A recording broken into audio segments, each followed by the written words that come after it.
specifically, I'm gonna make sure to get you and I'm gonna add you to the group. I'm lagging out right now. Wait, let me switch internets because I have two Wi-Fi connections. I'm gonna swap over to the other one. All right, do It's your thing. Do better. your thing.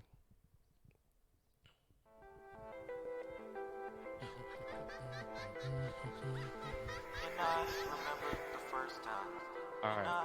Hopefully that should be the end of every problem. All right. What were you saying? You totally cut off. I couldn't hear much of what you were saying. My bad. I was just saying that shit. What? Oh, You just said something about trivia? oh yes, That's all I yes. heard. When we do the next big like trivia thing, I'll make sure. It's gonna be lonely not All right, being able thanks, to man. see you.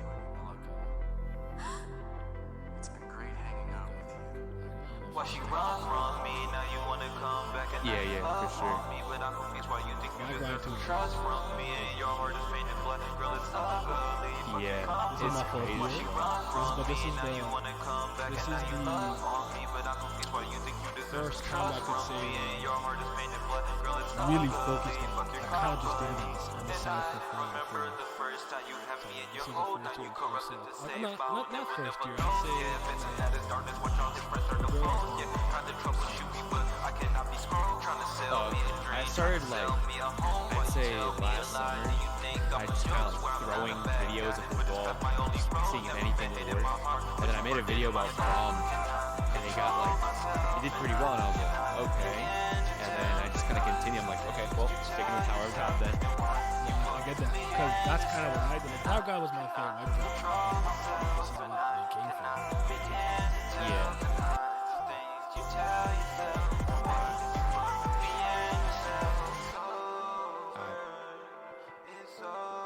Yeah, man, I'm still learning. Like Discord, Twitter, like I don't even use any of that stuff, bro. Like, Trust me, they'll tell you. I was like, for those first 2 years especially, I didn't know what I was doing. Half the time, someone was explaining to me midstream how to like do something. So, like, they can't hear him. Like, I don't know what to do. They can't hear you. That he's telling me how to make them. yeah, be like that sometimes, man.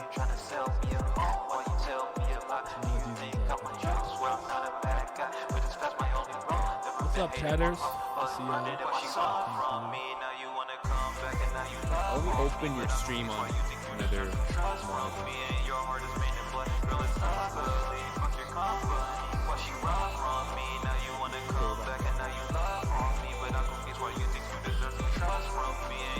Your Twitch is on YouTube, right? It's like links.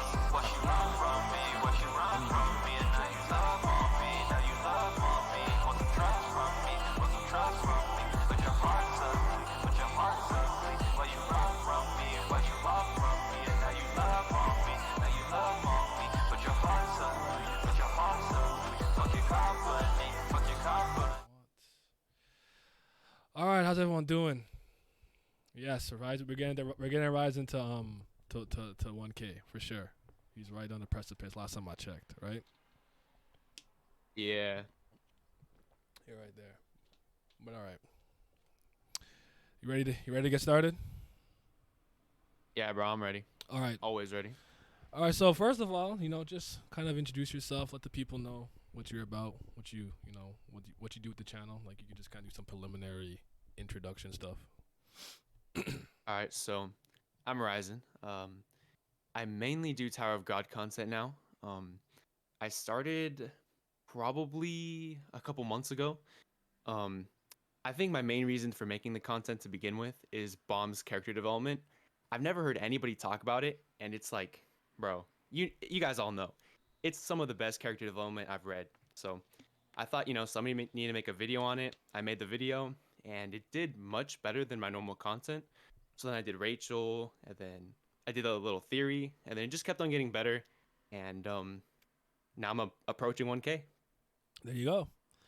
I actually did one in my first year. I think it was called The Growth of 25th BAM / UVO Grades, but that was up to a certain point because I got issues with my boy in the third season. We'll talk about it. But how did you get into Tower of God? Like how did you get into it? And like when did you get into it? Because like for me, I've been reading Tower of God since I'm a dinosaur, but I've been reading Tower of God since the first year it came out. Like it's been a really long time. That's crazy. Like I'm not. Are you serious? Yeah, I'm not a new fan. Like when I caught up, we were still in the first season. We're on the last examination of season 1. So around the time That's where like local crazy. BRN pulled up and stuff, that's how long I've been caught up to Tower of God. Holy, I did not realize that. You're crazy, bro. Yeah, I was So I knew about webtoons for like years. So when it kind of started popping off, I was like, okay, people finally know what this shit is. that's wild. So for me, I had a friend, and he was like, this is kind of like a stereotype that has aged very, very poorly. But he was one of those guys when God of High School first got announced as an anime. He was like, bro, this anime is gonna break the internet. It's gonna be the next like Naruto, bro. You gotta hop on this. I'm like, all right, relax. So I hop on this God of High School hype train, and bro, it's awful, bro. You know what I'm saying? Like this anime, I've heard it put this way. It was pretty much like watching a Tekken speedrun. Like it was like so incoherent. And I was like, bro, like what even is this? I'm like, all right. But this whole idea of like Korean like sort of comics being adapted interested me, because I was like, if there's all this like Japanese heat with all this manga, obviously there's other forms of medium that are going to be just as good. Yeah. And so I'm like, all right, there's another one that's getting animated, Tower of God. Let me check that out. So I check it out.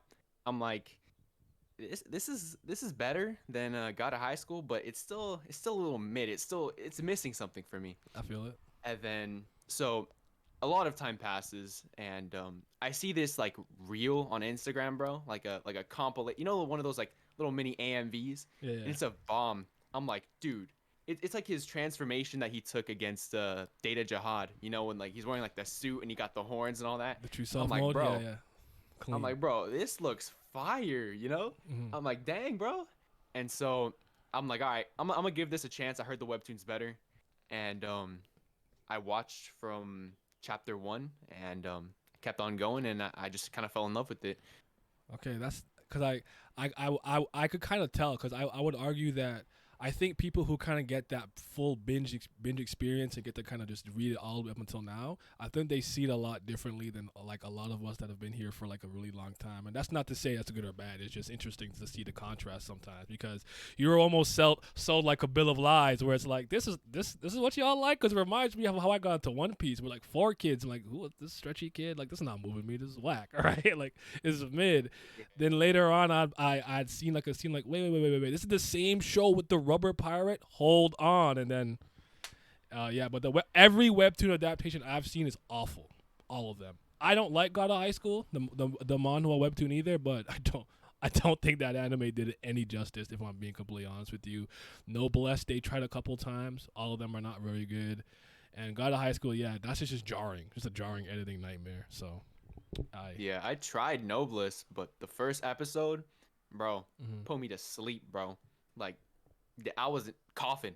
Like, I was the one in the coffin. You know what I'm saying? Like, bro, had me dying. It's my very first webtoon. So like I've always said this. It's got a special place in my heart. I don't think it's that good. It's very formulaic, and but like Frankenstein, I think is one of the coolest webtoon characters ever. Like, I love that guy. He's awesome. If there's any saving grace, it's him. And just so you know, like when it comes to like narratives and storytelling, the thing that I care about most are characters than like plot and subplot. So there's usually a character that I can really attach myself to. I'll be okay. And Frankenstein, he was him. He was that guy. So, but yeah. Okay, so that's interesting. So you're a BAM guy. This is gonna be fun, because I think I have been I'm known in this community as the BAM hater. Not because I hate him. I just hate how SIU started to tackle him after the last station. But we'll talk about it. Oh man. Yeah. I have issues with it's weird though, because it's one of those things where I hate saying this because it doesn't make any sense. But you ever heard someone say like they don't blame the author, or they don't blame the character, they kind of blame the author? It's like, I don't blame Bam, I blame Slave in Utero. Like, he just does these weird things that make me scratch my head. But we'll get to it. Yeah, we'll get into that, man. Is Tower of God your favorite webtoon? Yeah, I'd say so. Okay. It's my second now. It's been my favorite for a really, really long time. Like, since what's your favorite? Kubera One Last God. I think have not seen that yet. It is it's right. It's I always admit that it's something that's made for me because like when I speak about like what I did well in school, like academically, it was critical thinking, English, philosophy, like things in that realm, writer's craft. And I really care about like storytelling. Like I even pursued that like after like in post secondary. So like I really love storytelling and great writing. And Kurigama is a phenomenal writer. I just have tons of respect for her. And I've seen a lot of cool stuff. So if you really care about storytelling and like sharp writing, I think that's the story for you. Definitely give it a fair chance. But it's not like action heavy. So if you're a person who needs someone to get like punched every once in a while, it might not be for you. But I love Kubera. Nah, one of my favorites is Monster, which is in a kind of similar to how you described it. Mm-hmm. So I think if it's like a very well told story, that's something I'm definitely into for sure. All right, bet. So definitely give that a chance when you get to. But speaking of that, before we hop into like the meat and potatoes of the Tower of God stuff, like what other shit are you into? Like anime, comics, sports, whatever, dancing. I don't know, anything random like that. But like like what are some of your favorite series? If you're into anime and stuff, games. I don't know. Okay, all right. So I haven't, in terms of like sports, like activity, pretty much like stuff outside of like all the nerd stuff that we're into, right? I haven't played sports since like high school because right now I'm currently in college. Okay. And it's kind of like a whole different playing field in college. Either like you're super duper competitive or you're doing it in like a club, and I don't really got time for any clubs. So sports, I don't really. I'm kind of chilling off it. I go to the gym, but that's about it. In terms of like games, I'm really into like From Software games, Dark Souls, Okay. Elden Ring, Sekiro, all that stuff. Like It's probably my stuff? favorite. Yeah. Okay. That's gonna be my favorite genre. Also like FPS games too, but trash at shooters. me too, but it's still fun. I blame it on being Canadian. Oh. That's what I blame it on. I actually did. Fun fact: I got top 500 in Overwatch, which is pretty insane in my opinion. But shit. It was on Xbox though, so nothing too crazy. Nothing like. Is it why is the user base there a little lower? Yeah, it's like Xbox is kind of just casual in general, but. Okay. Yeah, and in terms of like manga and like webtoons and stuff, I don't really read too many webtoons actually. Okay, that's fine. I probably read like maybe 5 or 6. If you include like Soul Leveling, the beginning after the end, that stuff. No, they all count. They all count. Yeah. In terms of manga, I'd say my top 5 right now. It kind of changes, it varies, obviously, but I'd say if you ask me like right now off the top of my head, I'd go with Monster, JoJo's. JoJo's manga is so underrated, bro. Like, people don't be diving into that manga. We'll get along great if you're a JoJo fan. We're good. Yeah. and I like Urasawa. Sure. Urasawa's dope. So yeah. I throw Bleach in there. I think it's my favorite action in terms of like fighting and all that. Could tell by the character avatar and the visor mask. Oh yeah. Ulquiorra swag. Yeah. I'd probably go with Berserk as well, even though I haven't even finished it because I don't want to not be able to read it fresh. You know what I mean? Yeah. Like I like it so much, I don't want to finish it because I want to be able to read it. You know? I understand, even though I'm RP Miria, but yeah, tragic. And then Tower of God would obviously be in my top 5 as well. Okay. What if I love Hunter x Hunter? Nah, I think Hunter x Hunter is a little boring. they said that because I'm the resident Togashi hater. I have no smoke with Yu Yu Hakusho except really the ending I don't like, but I think Hunter x Hunter is overrated, and I don't think Togashi's a very good writer. I think people overrate him, but that's pretty spicy to be honest. Yeah. I don't think I'm not that far, but I do think it's a bit boring. It gets them riled up every time. Like I recently put out a video about it, and man, that comment section is not nice to me. They're not nice to me. They're calling me slow, all kinds of ad hominem. It's funny. I don't mind. Yeah, it's fun. It's okay. I actually like I'm backwards. I kind of thrive off negativity. Me too. For me, people saying some dumb stuff. Yeah, it's like the best, bro. I just laugh at it. Yeah. For me, I'll go like Gintama, Sundome, Medaka Box, Wandering Eminem, One Piece, and like JoJo. Like those are like my favorite. Like when it comes to like anime and manga and stuff. Monogatari, I'm a huge fan of. The light novel series is my favorite anime specifically. because I'm an Ishin guy. I think he's a genius writer. So, but yeah. All right. But yeah, now they're saying we'll get along even better now because you don't really care for Hunter like that. What about games? What kind of games do you like? I like anything that's good, but I'll be honest. Like ever since playing Undertale in 2015, I became an indie merchant. Like I love indie. I like indie games a lot. So like I'm the guy playing these little. My friend Simios makes fun of me like you always playing your little 2-pixel games, but like games along like Hollow Knight. I like Shovel Knight. I like River City Girls. My favorite game of all time for a long time was Paper Mario: The Thousand Year Door. I think Bug Fables is a better game, so I say Bug Fables now. I'm a Zelda guy. I really like Breath of the Wild. I used to like Kingdom Hearts. I used to like Danganronpa. They all betrayed me. They betrayed me in the end. But yeah, I would say I'm a guy who tends to like indies, adventures, RPGs and stuff like that. But yeah, my favorite game is probably Bug Fables. But I'm a pretty like quote unquote niche gamer, if you will. I like Smash. Yeah. I like party. I like for fighting games. I like platform fighters. I'm very excited for multiverses. I really like Rivals of Aether. I like Smash. I'm drawing a blank, but you ever give Jump Force a try? Oh God, no. I didn't. Nah, I'm not. Nah, it wasn't moving me. I didn't. I like the trailer, and I didn't even like the other one before. It was a Jump Star Victory Versus. I was like, it's alright. Yeah, it's alright. Yeah. Oh, do you like JJK?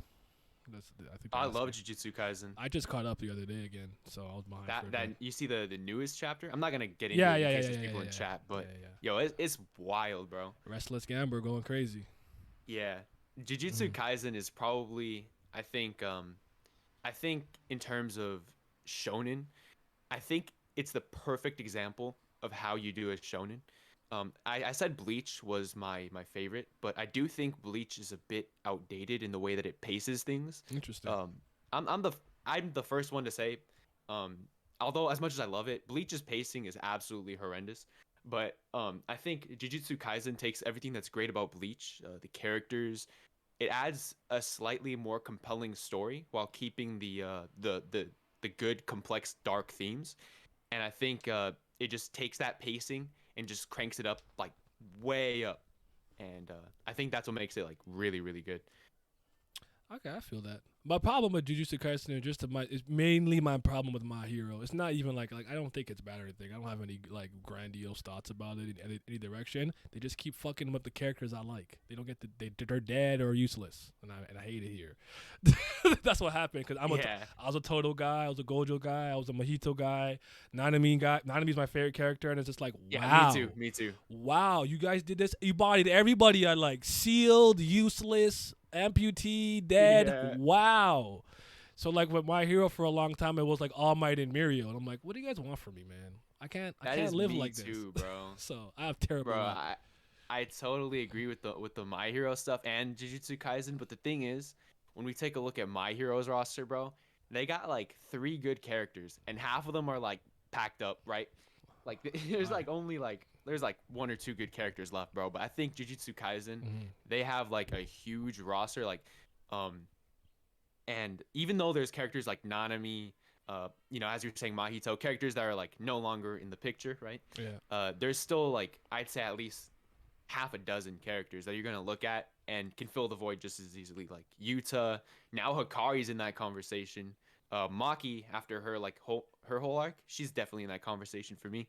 So I think Jujutsu Kaisen's just able to supplement it more. I don't get the Maki love personally, but she went crazy in those 4 chapters. I'll definitely say that she did. Maki's just a scuffed Toji. She's just a Walmart Toji. That's the that's the appeal for me. I feel that.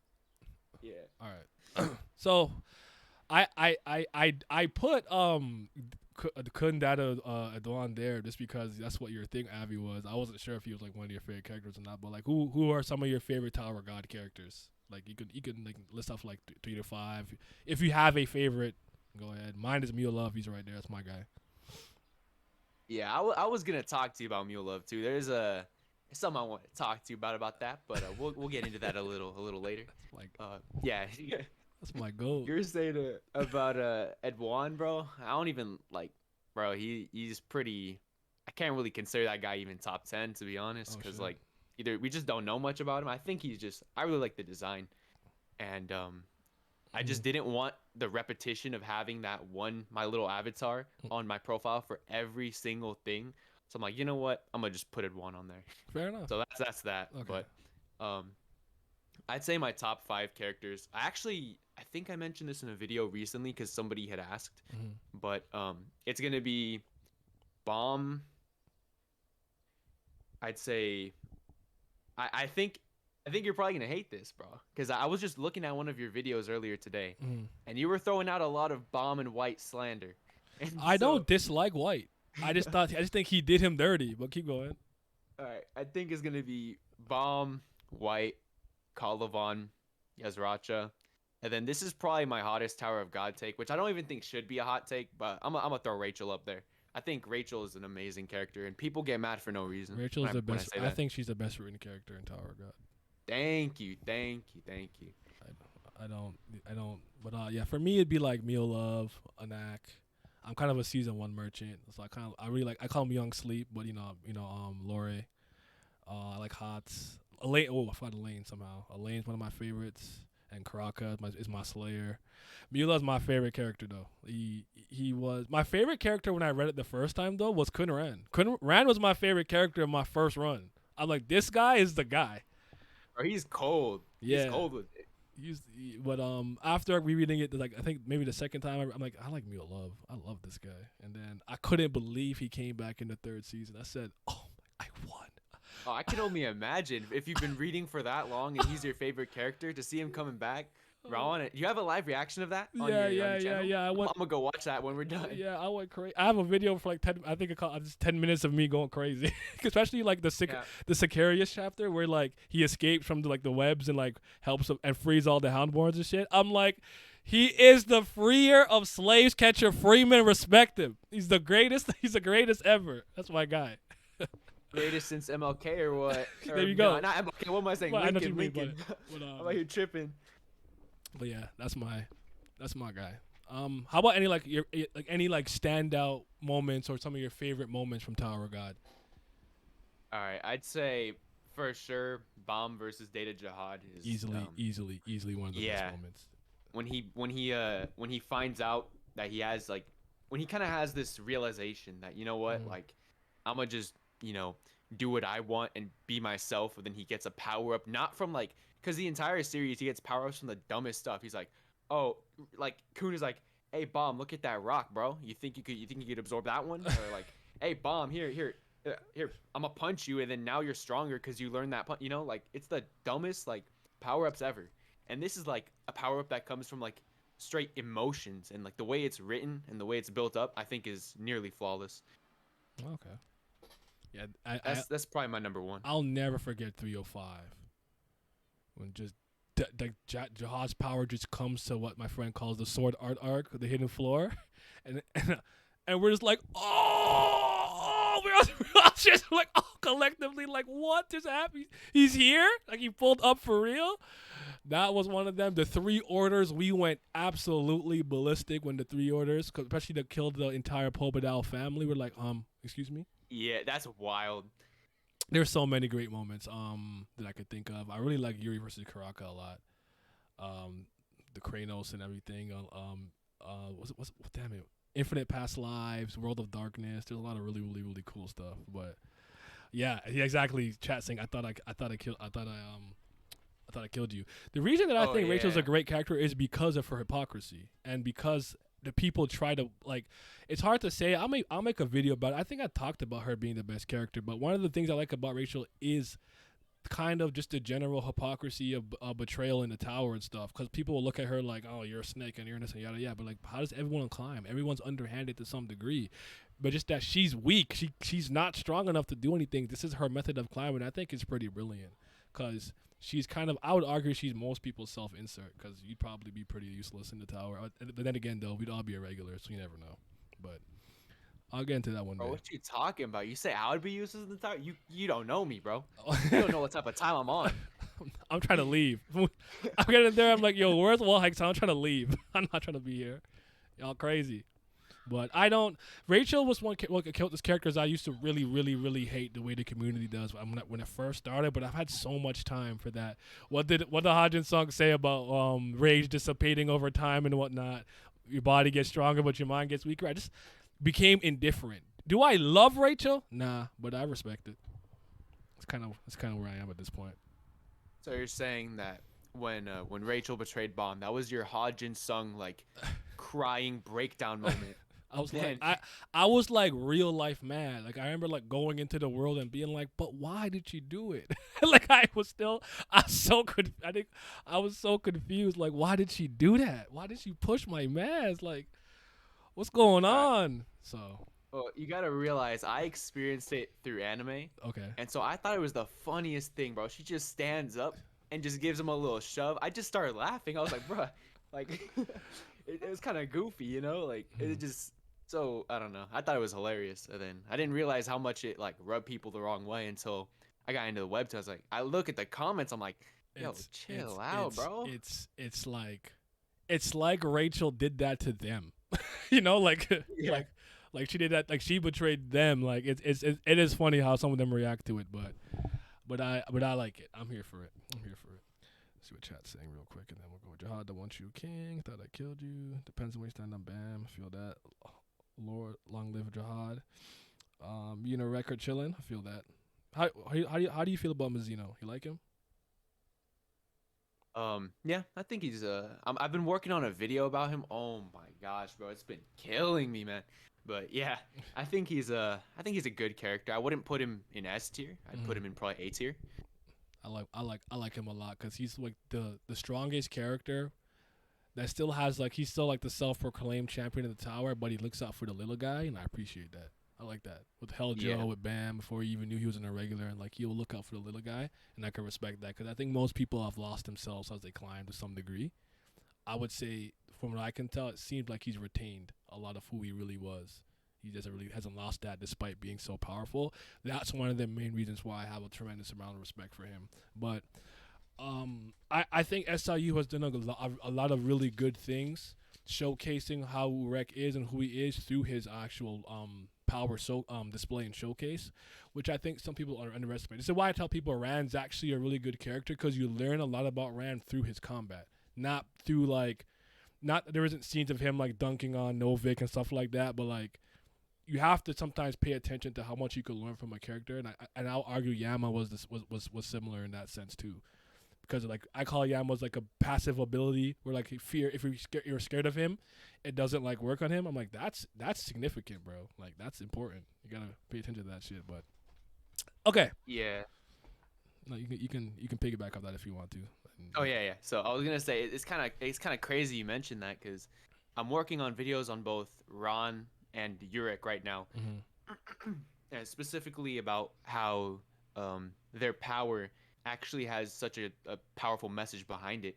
Because with Urek, he basically what you said about him being pretty much the strongest and not losing himself, and with Ran especially, how you see how when I think it's that, I haven't read this in a while, so forgive me if I'm butchering stuff, but you know that one guy who like literally didn't even exist, and he was like guarding the entrance to the you talk about the Hell Train? the Hell Train stuff. Yes, I remember vaguely. Yeah. Yes.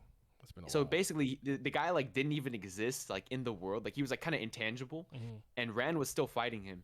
And I remember there was this like huge debate on like, okay, is Rand fighting this guy because he's just like arrogant and he wants to prove himself, or is he actually fighting this guy so his teammates can feel protected and feel safe? You know, I like got you. I like the fact that it's open ended and that there's no clear answer. I think there's a lot of value in that. So do I. Sometimes some things I think don't need a definitive answer. You leave it open ended for the community to debate on. I like that. I definitely agree there, 100%. But all right. So for the general like idea of this video for all the viewers, we're gonna be talking about like kind of like the I guess current state of Tower of God in a sense, but like kind of like we're like ranking the seasons and talking about each season and whatnot. Because why not? And I like having these general conversations before we hop into anything super specific when I'm talking to someone new about the series. So I think it helps me gauge kind of where everyone's mind is. But I will kind of just shout it out here. I go 2-1-3. I almost went 1, 2, 3 for my favorite seasons, but two introduced my favorite character and a lot of concepts that I really like. So I had to go with 2 because I think Tower of God hits kind of its peak stride at a point in the second season. Though I've always thought the first season was a phenomenal foundational piece for everything to be built upon. Though I believe that SLU has started to kind of let that crumble in the third season. I got a lot of issues with certain things he's done in season 3. Where do you stand there? Where do you stand? Oh my goodness, bro. We're gonna have to break this down. You know what I'm saying? Because when you said 2, 1, 3, I was like, huh. It's interesting that he'd put 2 at the bottom. No, And 2's now my I'm favorite. like, No, 2's my favorite season. I Okay. know. So now I'm tripping. I'm like, this dude put 3 in the bottom. Yeah. That's wild. I'd say I'm 3, 2, 1. 3 is the best. 2 in the middle, and I put 1 at the bottom. I know you're not gonna like that. I'm interested in hearing what you would say. I don't want to assume anything because like I've heard a lot of like opinions, so like I don't. But I hate putting words in people's mouth before they tell me, even if it's a common thought, because that's not crazy. Most people that I would speak to actually kind of actually it's a thing that I see with a lot of series, which I've always been kind of confused about, and not to like I'm not calling you out, but a lot of people tend to disrespect, in my opinion, the beginning of almost any series they like Phantom Blood.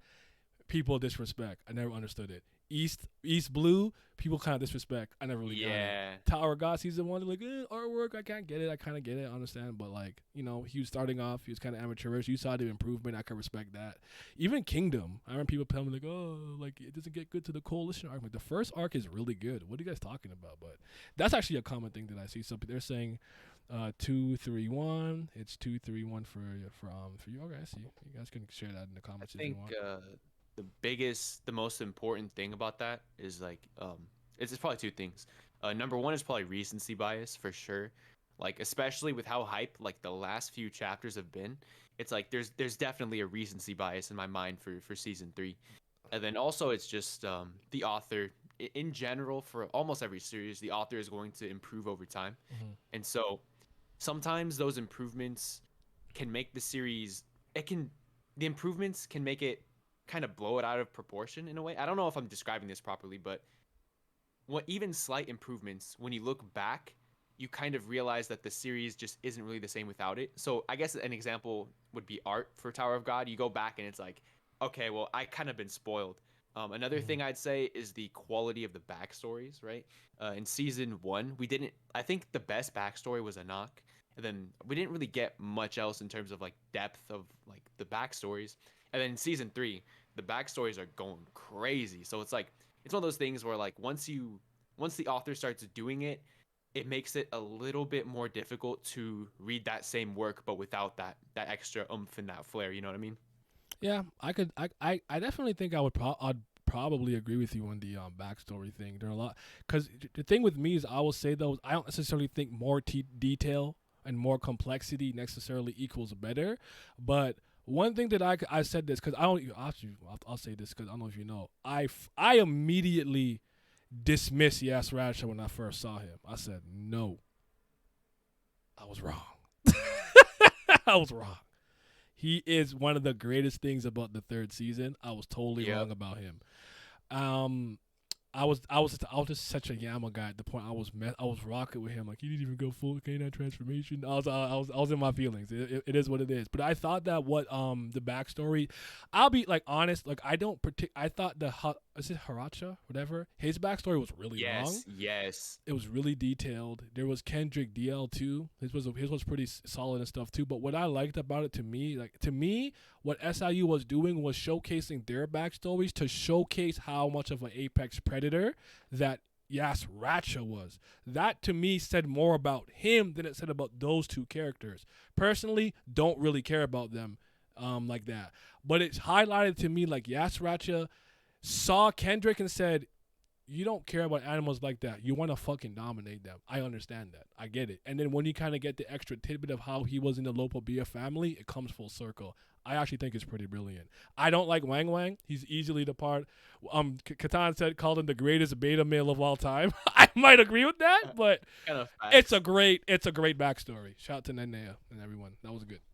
That was really solid. So I can agree with the backstories and stuff. It seems like he cares about it too, and puts a bit more detail and work into it. I definitely, as much as we're both Kallavan guys, so I'm so happy to hear you with that. 100 bands Kallavan, that's my guy.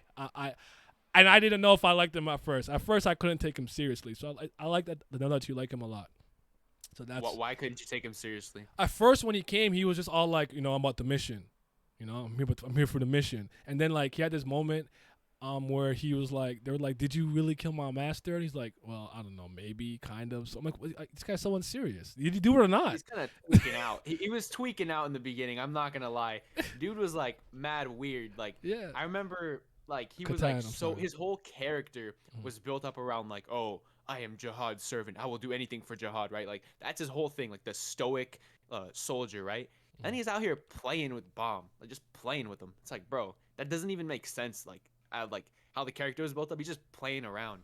And then SIU kind of realized, he starts to cover it up. He's like, he's making him say to himself like, oh, what am I doing? How could I have got so carried away? It's Yeah. like, bro, what? Like, what you talking about? Then he's just You sitting know? there like, damn it, I'm fired. With the hole in his stomach.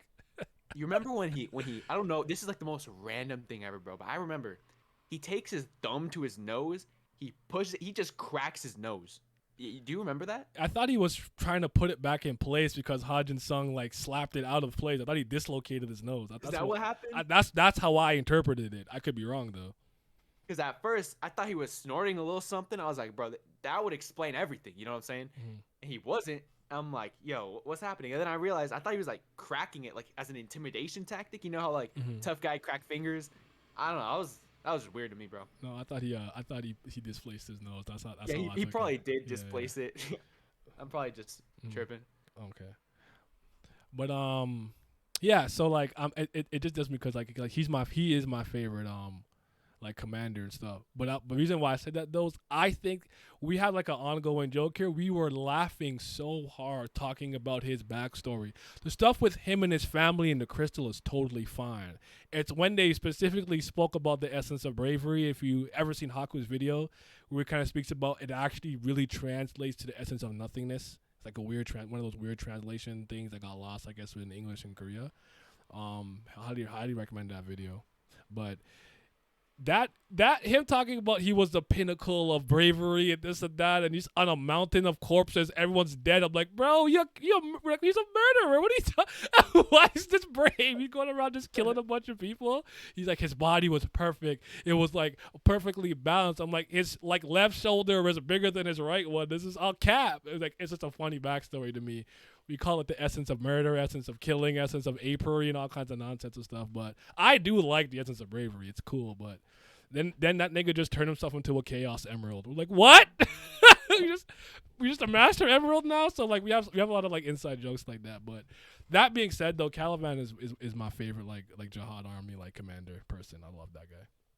Yeah, I agree. I actually made a video on like just focus on Kallavan. I did mention that the translation to the essence of void, and I think I said something along the lines of like how basically what that kind of means, how I interpret it, is that the reason why it's called essence of void is because this whole family, if they never did this, right, if they never had this method of protecting it, when you really think about it, they could have had this huge family with like hundreds of rankers, even like probably dozens of high rankers as well. They could have been a very, very influential, not like 10 family level or anything, but like they could have been a very influential and great, like big, successful family, you know? Yeah. And basically they did it all just to protect this essence and get one ranker, right? So it's kind of like they did everything for nothing. Like the whole meaning of their entire journey, their entire value system, their beliefs, it's void, it's meaningless. They did everything for nothing. Okay, I got so you. that's kind of how I interpret it. You're right though. Void was one of the things I think Haku said too and stuff. You might be right about that. But Chad asked your thoughts on Liborg. I don't have. Bro, I don't like him. I don't have no strong thoughts on him. Like dual family, cool. You know, that's about it. He's not. I wanted Kallavan to pack him up, so I'm not Team Liborg. Yeah, I feel the same way. Okay. And Kallavan was gonna do it. He was gonna do it. How did you feel about him getting like stronger and from like his like was it his Jian Sula mixed with like water vapor or mist or something like that. Did you think? I thought it was interesting because it's the first instance we saw someone use like a elemental like combination, which was cool. But then it powered up his opponent. Like how did you take that? I don't really remember that, to be honest. I'm not the most familiar. Like I've. That's fine. How long has it been? I could It's refresh been a your while. memory. I could refresh your memory. So Yeah, it's let me right know. it's right after it's Chian Hiha and the really lazy girl Hasacha from Yas Oh, Ratcha's. yeah. And she's like, okay, just go. She goes. She teleports to the field, and Kallavan gets teleported to where Liboric is. And there was the two hatchlings, the one dude with the green, like blue hair, and the girl with the sea urchins. Then the one guy punches him, and he's like, "Was that a jab?" And then he backhands him into the ground.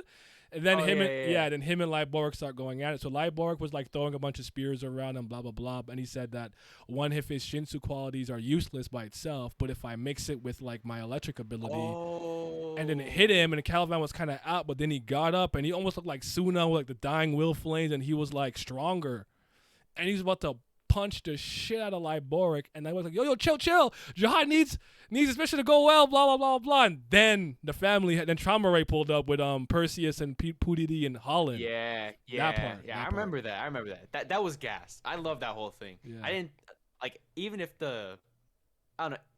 Sometimes people I feel like get too caught up in trying to find like perfect logic.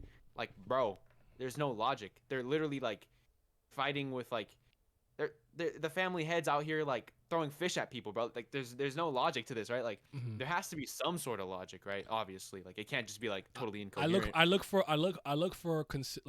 internal consistency. Yeah. More so than perfection, I would say. Yeah. So I didn't have any problems with how that went down. I thought it was. I wasn't. I mad. really enjoyed it. I thought it was interesting. So I was wondering, like, let's say I was like a really powerful flame user and someone didn't know it and they threw like some fire at me, would it strengthen me? Like I just wanted to know if that could happen to other people because it's the first instance of us seeing that. So I was just curious, but all right, let's start with season 1. What do you think was good and what did you not do or not like about season 1, or like why is it the lowest for you at the very least? Like what are you thinking? Talk to me. Okay. So I'm just, by the way, I'm gonna kind of disregard art quality for the entirety of this, just because like it's just one of those things. It's like it's bound to improve. We all kind of know how it is. I will say really this though. like, I think there's a certain portion in season 2 around like a little bit before the Florida. I think Name Hunt Station's about the floor death and stuff. I actually think that's the peak Tower God art. I love the artwork today. It's really good and he's gotten better. My biggest problems with him is I think he's currently in the 3rd season. I can't tell what's going on in his fights to the same degree I used to. There's a lot of extra visual noise. Shout out to damn it, I forgot who said it, but shout out to you. Visual noise to me. There's like a lot of powerful filters and overlays where I'm like there's these really good moments and panels and sequences, but it doesn't flow the way that like Kaiser versus JVG does when he's bobbing and weaving through her weapon inventory. Like that shit was clean. Yeah. But go ahead.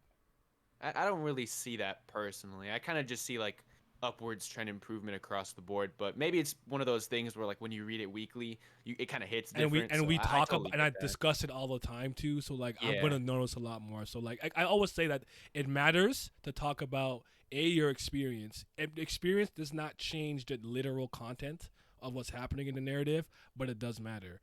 And 2, what varying level of fan are you? I call myself like I'm a crackhead. I look at every nook and cranny. Then there's like the passing enthusiast, the casual, or the don't really care about it type. So that matters. So, but continue. Yeah.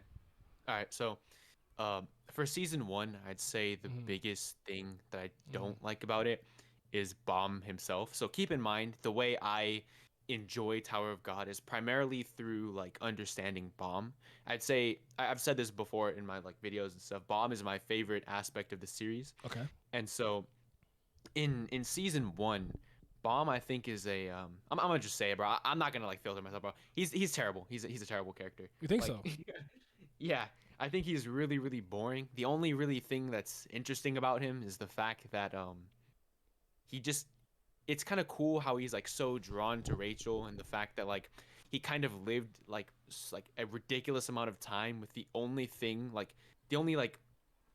thing in his life pretty much like at all, like besides like rocks, is Rachel, right? So obviously he's gonna like imprint on her like, you know, like a duckling or something, right?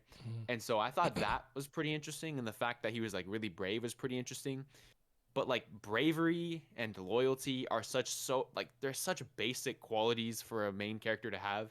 And so I thought Bomb was very, very boring, uninteresting. I didn't really like him at all. I think for me personally, season 1 was carried by Kuhn, and some of the complexities of like just kind of learning the tower. You know, when you're just thrust into this tower for the first time, there's a lot to learn, and I found that very enjoyable to kind of dive into. But other than that, besides like kind of learning and Kuhn, there's not a lot for me personally to get from it. Okay. Cause I would say that I look at it differently in the sense that like it's hard. This is a concept that's been hard for me to explain sometimes. But when a series first starts, and there's like the ambience of Tower of God to me was completely different than anything I had read up until that time. So you got to go back like a decade too, right? And I'm a little younger, so I hadn't had as much series under my belt and things of that nature. I'm also gonna change your thing to have Bam up there, cause I know you're a Bam guy. Get him up there. I'm gonna change that to a better There we one. go. Why is the background like that? I'm gonna fix that. But anyways, So for me, it was like I've never had a story that's like this, where like the ambience feels this way, and it kind of hooked me immediately because I was pretty smart at an early age from a critical thinking like I know where I fail at stuff. Trust me, put me in a room with mathematicians and I'll look stupid in a minute. But I know where I thrive in terms of like my brain. But I really like, okay, this is very exposition heavy, but I'm in the shoes of this character right now. I don't know what's going on. I opened the door and I'm somewhere I've never been before. So even though it was exposition heavy immediately and they told me a lot of stuff, I was like, this makes sense because I'm kind of like, I learn with Bam as he goes up. So with first season with Bam, personally, I have no strong thoughts, really. I didn't love him. I didn't hate him. It was nothing like that. For me, it was like, okay, I can tell that they're setting up that this character has extreme latent potential. He's going to be OD powerful. We just got to wait to see it play out. So I was just like, I'll just be patient on him. So I think season 1, my favorite characters were Anak and Lore and Lororo. Lororo's flex on that one guy about you need luck to climb the tower. Yeah, It resonates with me to this day. And I think the more I think about it, there's probably a lot of truth to that. This is probably a better picture of Bam. There you go. Flip this. Get the blue shield out. Yes, sir. And this fits nice. I like this fit. There we go. So yeah. So here's Kinda matched my outfit. Yeah. So here's the thing that you might find shocking. I don't know if you know this. Hansung Yu's examination is my favorite part of Tower of God. That is so interesting. That's really interesting. I think every series has what I call the like I like Tower of God. You know, I was reading it, I was here, but I think every series has that hook moment where I say that's where you strap in and you're like, I'm not getting off the ride. That was it for me because I'm like, okay, this is gonna be a series where things are not decided just by I'm stronger, faster, my beam better. It's like you gotta think. Shabis, like Aguero's intelligent as hell, but he overthought it. Then Shabisu, who I thought was useless, is like, boom, figured it out. I'm like, yo, he's smart. That's my guy. He just shot the ship. I like him. He's smart. I love that test because to me that was an indicator of okay, smarts, power, all of these things, luck are gonna play into it, and I like that a lot. So I was very, very excited. So that was the hook moment for me. Like if I give you like another moment like in Bleach, it was when he fought Kenpachi, and Kenpachi was like, this is what you're doing? This is all you got? After you let him hit him and his hands were bleeding, like, oh! Yeah, that was my like hype, bro. Like, I lost my mind. I said, oh shit, this is different. So like that was that moment for me. So I can never forget that. And I think they did a lot of the little things because I think Rachel's betrayal is actually pretty well foreshadowed in hindsight, in retrospect. It's there. You can see it. And I think that moment, obviously, in the last examination is the most iconic moment in Tower of God, the push. I think it's the most iconic moment because that is what sends Bam on his trajectory, Juvial Grace, FUG, and all of those things. I really liked the last examination with Yuri, Lopo Biaren. the crown game was a really big for me too because I didn't think Young Sleep was gonna get up and shoot a beam with Shinsu and stuff. So that was really cool for me. And the little test with Quant Blitz with Say the quaint, but you're quaint? probably right. Who knows? with I don't know, bro. with I don't know. yeah, I don't know. I'm sorry. I speak French and English. That's all I got for you. But the way that Aguero set it up for like he set up the test like a certain way, I'm like, this is really good. So like there's a lot of really small stuff for me where I think he just laid a really strong foundation. And to me, you can't that's not true. It's hard. Like I respect everything that happens after it because of how well he set it up in the beginning. I think if that foundational piece is shaky and you try to build upon it, it just crumbles and the whole house will break down. So I look at it the same way I look at like East Blue or Phantom Blood. May not be like the greatest thing ever, but I'm like, Dio is the catalyst for so many things happening in every other thing. And without the beginning story of him and Jonathan going at it, you don't have Battle Tendency, you don't have Stardust Crusaders, Diamonds Crash, or Unbreakable, depending on whatever. You don't have that. So I have to respect the beginning, and I've always been that way. It's a personal thing. Yeah, I definitely see it, but I'd say like, for example, East Blue. I'd kind of compare season 1 to East Blue for a second. So East Blue, I feel like as a standalone, like if we take out everything that happens after it and we just go to like where like, let's just say One Piece ended where they said, okay, yeah, we're off to the red line, right? We just take East Blue by itself. I think there's a lot there that you could enjoy, and I think there's a lot there. It has a lot of value as a standalone. I think it's very, very, very good, right? Whereas with Phantom Blood and with Tower of God season 1, I think there's a lot, like this is obviously just how I see it, but I think that there's a lot that the author there's a lot of enjoyment that the author sacrifices a little bit in order to build us up for the heat that drops in the upcoming seasons. I hear what you're saying. I get you. Whereas I think East Blue, I don't think Oda holds anything back. I think East Blue is just like straight gas the whole way, and it only continues to build off of that greatness, right? But whereas with Phantom Blood and whereas with Tower of God season 1, I feel like there's a lot that's held back, a lot that the author puts in specifically to bring up later that doesn't really capture you at the time.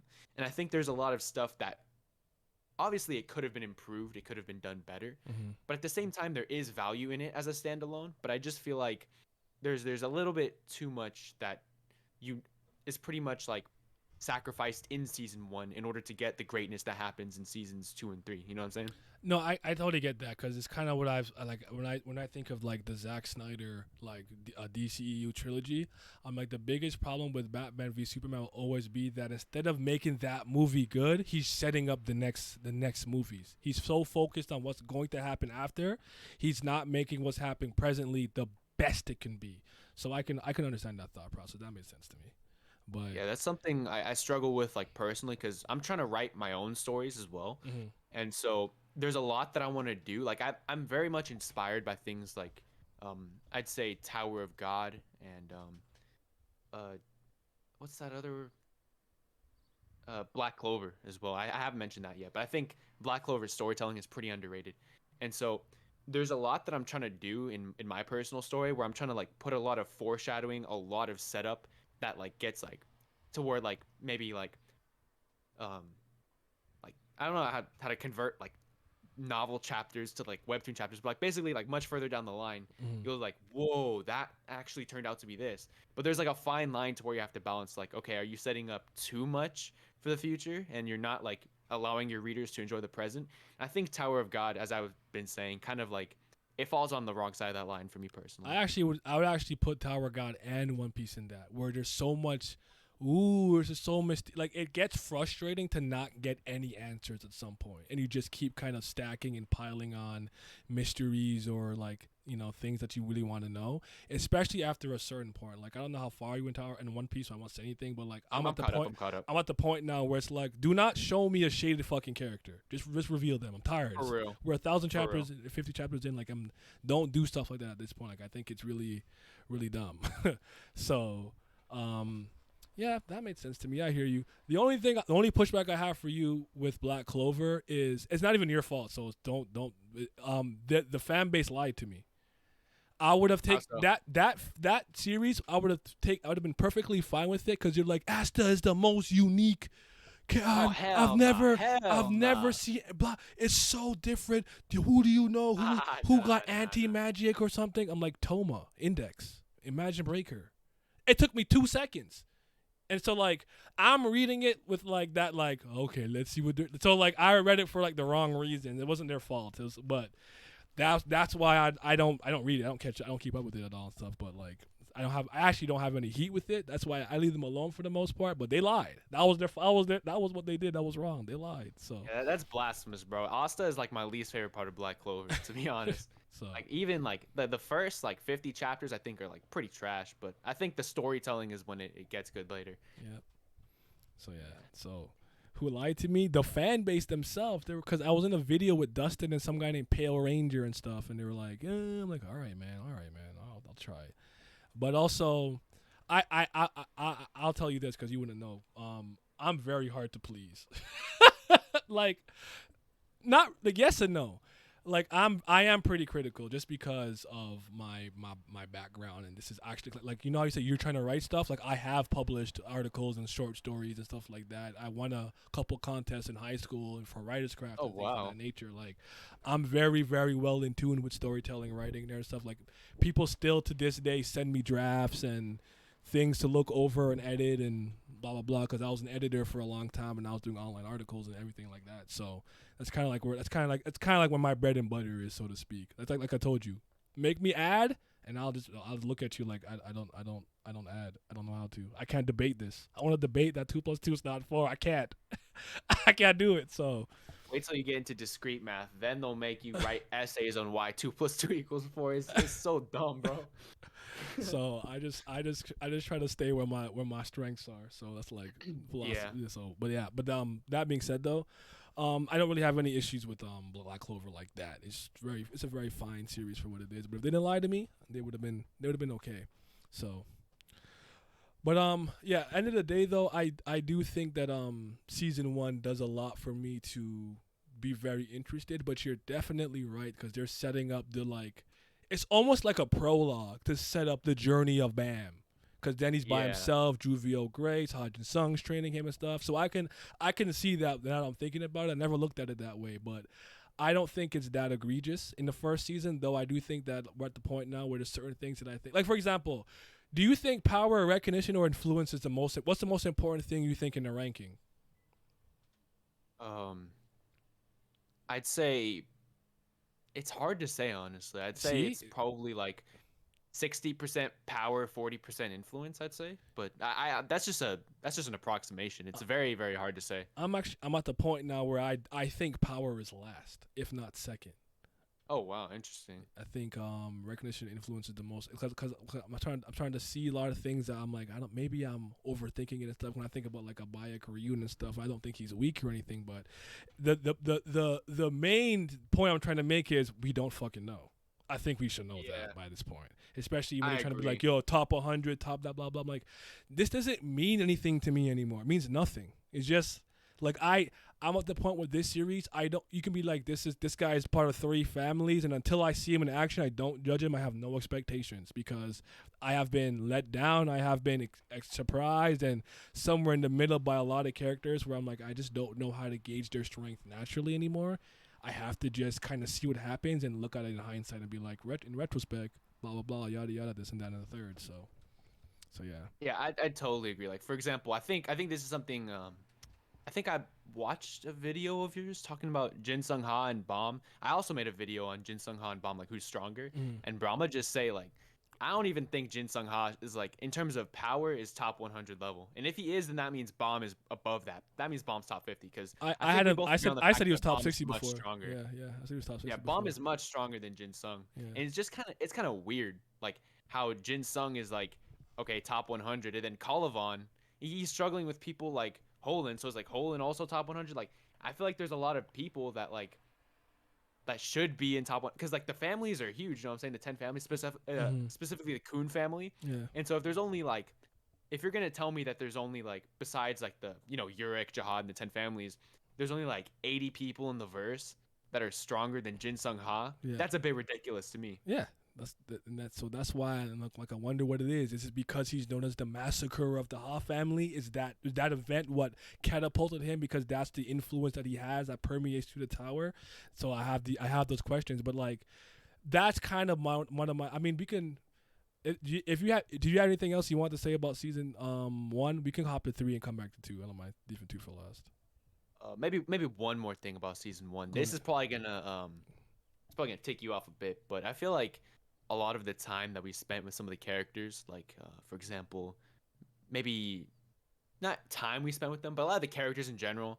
Actually, this probably won't tick you off. This will probably make sense to you, but I feel like they're underutilized. I feel like the time that we spent with these season anymore. 1 characters, Yeah. they just it feels cheap because we look back on it like when's the last time any of them did anything interesting? Like when's the last like a knock was like the main. She had sort of an antagonistic presence, She's and then also the at the same only time, demi like princess that we know of.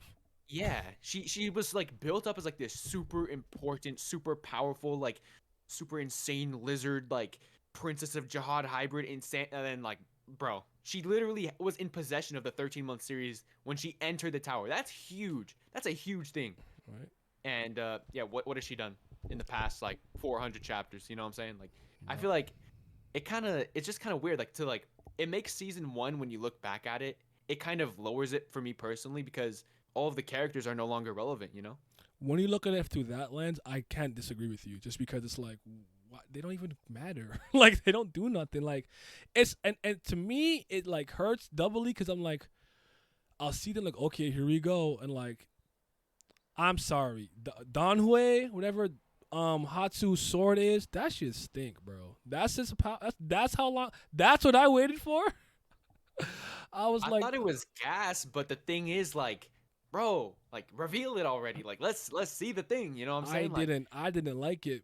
I thought it was I thought it was gonna be a way better sword or a cooler sword, but like my issue was really like I thought that the way that White was talking to him, he was gonna low key not necessarily even train him, but like make instill a different type of mentality into him because when White's just bodying people, he's like, you're just a murderer, and he's like, White looked at him like, nigga, this is a sword. A sword is to kill, to slice, to cut, to stab. You're afraid of being a murderer? Put it down. Stop. And he just kept walking. I'm like, he probably needs to hear that. Okay, like what's gonna happen here? And then like that like just didn't turn into anything. But because he's like, I don't really think that needed follow up too much personally. I think that like just him getting that message across and kind of like a little eye opener. I think that's all that was necessary for that specifically because I feel like White's role in the story, SIU is trying to like limit it now, especially that he's like no longer present. So I feel like anything like prolonging in that direction, I don't think it would have been really the best direction. But it could go either way. I feel that. Yeah, I hear what you're saying in retrospect though. I just used all my data. Damn, I just looked at my phone. It said 100% been used. Did I use them? I didn't know my data was on this whole time. Shit. Okay. Like that, bro. Oh damn it! I have to wait like 15 days. Anyway. Oh, 15. Yeah, it's all right. I'll figure it out. But okay. One more thing I wanted to say about the first season, but I definitely agree with you. Where it's like, if like Lore and those other characters did more things, because Anak is in the first episode of season 3, but she's just kind of there and she doesn't really do anything. When they're like, I think Endorsee's like whipping Traveler, and that was just like about it. And I was like, that's it. That's all we're doing. Okay, cool. It hurts. But yeah, here's some. Here actually, I have an interesting question for you. How do you feel about Karaka? Karaka's all right. I think he's a bit overrated just because honestly his design is really really cool. So people kind of hype him up a bit. I think Karaka's all right. I think there's a lot of lore potential, but I don't think he's really hit his stride and like I don't think SIU has done what he has wanted to do with Karaka yet. I feel like Karaka is simply just existing for now until SIU kind of just goes crazy with him. So that's kind of how I stand. Do you think that in terms of how Karaka was initially presented and how he came across initially and how you see him now are complete like a 180 or no? I wouldn't say 180. I'd say there's a lot of consistency. I'd say it's mostly just him recognizing the fact that Bomb is truly has potential to kill Jihad. Because at first he was like, "Bro, what you guys doing with this regular, bro? Like, honestly, like, don't give him the thorn. Why him? You know, he's kind of like not understanding the true potential of Bomb. And then once he actually gets that understanding, he's like, okay, now I see, you know, what the Fug Elders were on about. You know, I understand. So now I'm actually willing to support this guy and to, you know, risk myself for him because he is somebody who has potential to, you know, liberate the tower. So I think it's not his character changing; it's his perception of Bomb, and it's Bomb changing that like really gets to him. Okay, so here's why I completely disagree. Right, the Right. the Karaka has like, because like I've always said this to some people, the challenge is still out there. It's been out there for like 4 years, where it's like, show me the like, and I've always said this. It's not everything that Karaka is doing and is acting right now. It's not nonsensical to me. It makes sense. If he has some low key resentment or was like, you know, a little bit jealous because he was so strong and how much potential and blah blah, all things make sense. But you have to portray that at some point. It's got to be somewhere I can look and be like, ah, here it is. Here's the panel, the text, the sequence where it's like, because like I actually was I thought one of the most jarring lines to Tower of God to me is when Karaka comes out and he's like, "Did you really kill my master?" And he's like upset about it, and I'm like, every action that you've taken has been in direct opposition to what Hajin Sung wants with Bam and Viole. To the point but that where doesn't they mean he ask doesn't you, hold care on, about him. I'm saying you gotta showcase that. He didn't. That's my issue. Him caring about his master makes sense to me, but then I'll go to a line like, "I want to go eat," and he's like, "I don't take my mask off for people I don't trust." I'm like, okay, so he doesn't trust Hajin Sung. Hajin Sung to me, at this point, to him is just his martial arts teacher. That's how I'm looking at it. And again, he's like, "Oh, I'll leave Bam alone," blah blah. He's like, "Yo, Pokken, fuck that. Do what you got to do." Like, he's just not listening. He's doing whatever he has to do for his own personal goals, missions, and things of that nature. And then in the last station, all of a sudden, he cares. I mean, then he's writing so hard for Hajin Sung, and FUG doesn't even really care like that. They're like, "Hey, man, it is what it is." So I just thought it was very weird. The character does not necessarily feel the same to me, though.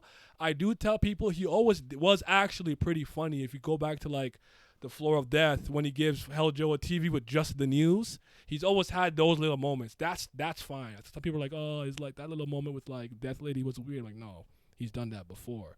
For me, it's just this jarring. Like, I care about Hajin Sung so much. I'm like, where did that come from? That wasn't properly portrayed, in my opinion. He could have done better with that. All right. Okay. By the way, this is gonna be the dumbest question I've ever asked. I totally forgot. Is it Nia or Naya? It's Naya. Naya. Okay. You know what I gotta say to you about this, Naya? You know what I gotta say, man? What's up? You've converted me. I agree. Oh shit. There you Yeah. go. I'm not gonna go demon time right now. I kind of agree, man. I think now that you put it that way, I totally like, because I was thinking, you know, his perception of Bomb was kind of changing, and which is why. And I thought that I think the main reason I thought that, like, oh, okay, he just I kind of got brainwashed by SIU, bro. I was like, yeah, he cared about Jin Sung this whole time, but you're right, he didn't. I think SIU initially wanted to write it as like Bomb being like the kind of good kid, and then Jin Sung and Karaka having this bad, like, not trusting, not loving relationship. Mm-hmm. And then SIU, I feel like, kind of backtracked on it and tried to like cover up. I feel like you're right, man. Yeah. That's kind of like what I was trying to say. Like, some people see it, some people don't. A lot of Karaka fans definitely see it. I can understand though. You're not a Karaka. Who's your favorite Slayer out, by the way? And Slayer candidate Bam counts if you want to use him. Or do you like Yama? Do you like White a lot? Like, what's your favorite? Just out of curiosity. Bam and White, Okay. and then I'm not. This is probably gonna sound blasphemous. I'm not the biggest Yama fan. Yama's alright. I'm there now, but at the beginning Okay. of the season 3, I was Team Yama. I wasn't Team Yama over Karaka, but I was rocking with him. But after some things, yeah. But I had a heart again. It was like I was trying to tell. Because I think the main issue that I think some fans and we disconnected, where it's like, I believe that he cares. This makes sense to me, but he didn't showcase this. This came out of nowhere. It was very jarring to me. So Yeah. that's all I was. That was the only point I was trying to get across. But I think it's one I'm of with those you though. week-to-week He hasn't done what he wants things. to do with Karaka yet. We'll see though. We'll see. I'm holding out. I'm hanging on. I'm hanging on a cliff with like 2 fingers and like 5 minutes of strength left because I will switch allegiance. I will. Yeah, it's one of those week to week things where it's like, okay, I binged the whole thing, so I don't exactly remember Karaka's relationship. So I kind of get this. I'm like, oh yeah. He cares about him. Yeah, he loves him. All right, yeah, that's why he's going.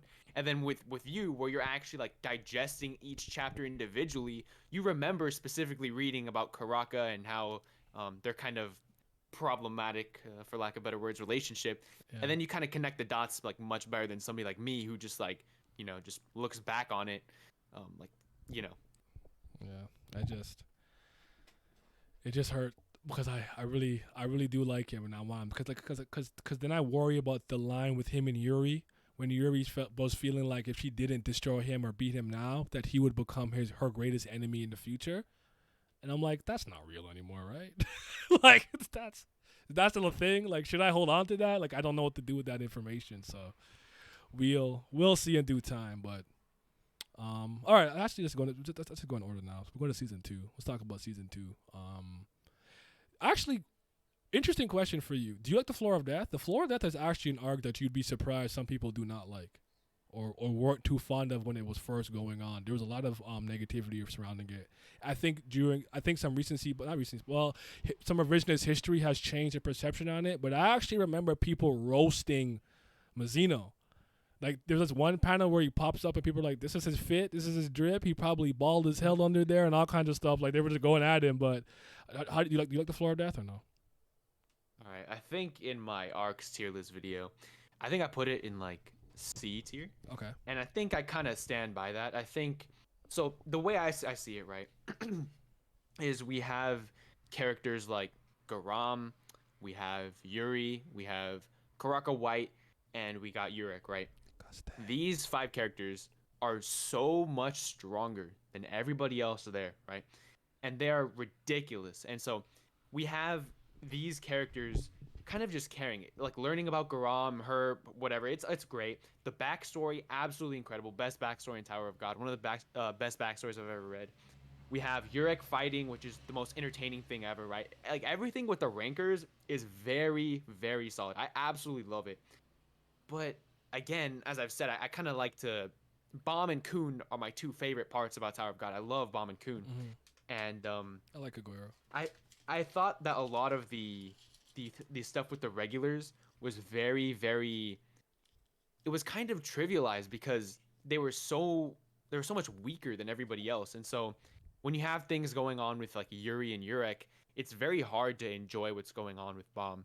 And on top of that, I thought a lot of like the chapter to chapter stuff was a bit more slow paced than usual, and I found it slightly boring in my opinion when Yurik wasn't on screen at least. So Okay. I'd say the flashback and Yurik specifically are 2 things that made the arc great, but there was a lot of things that kind of like anchored it down that other arcs don't really have for me. I can understand that because that's generally the kind of feeling I'd had when like Kallavan was going crazy and Yama and Yashpat are fighting and blah blah, and then we go to the stupid stock market, the game with the regulars and the fucking crab. Yeah. I don't want to see this. I don't care what they're doing. I don't care, so I can understand that. Yeah. Well, before I answered, did you take issue with like Urek having like the magic serum that could separate the rest of? Did that bother you? Nah, I don't really like the Okay. Deus Ex Machina stuff. Doesn't really bother me too much because it's gonna happen. As long as it's not like stupid, I don't really mind. So I didn't really take too much issue with it. Okay, that's fair. Okay, that was a point of contention with that arc too. Like, where did he get this? And I was like, I mean, honestly, fair enough. But he's Urek Mazzino, and he's got an organization. Like, they could figure out a way. They might have shop connections and stuff. But Yeah. it's to me one of the 6 best arcs. I don't know exactly where to put it today. I'd have to maybe I'll do another arc ranking or something another day. But I like it a lot because I think Urek is such a great. He has such a great character and power display and showcase that I'm just like blown away by it. I think Garam's info dump about Arlene was one of the. It was very wordy, mind you, but it clarified so much. It was such a good lore dump. So that hooked me next to immediately. But there's a couple things in there that I'm with you that just wasn't really like interesting, with the regulars kind of running around and stuff. But I think with like Enryu coming to this floor, and this being the floor where he had, he made it over 9,000 bangs, Crimson Shinsu make it rain, and like messing up, killing the administrator and stuff. Like, all of that stuff was I had a lot of high level of intrigue there. So like when I kind of combine all those things, I really like it a lot. I don't downplay its faults though. I think there's some issues there, but like I'm a person like for a narrative too, and I guess with arcs it matters to some degree, or sagas if you will. The ending matters so much to me. I've grown up to like when I was younger, you could invalidate an entire story with a bad ending.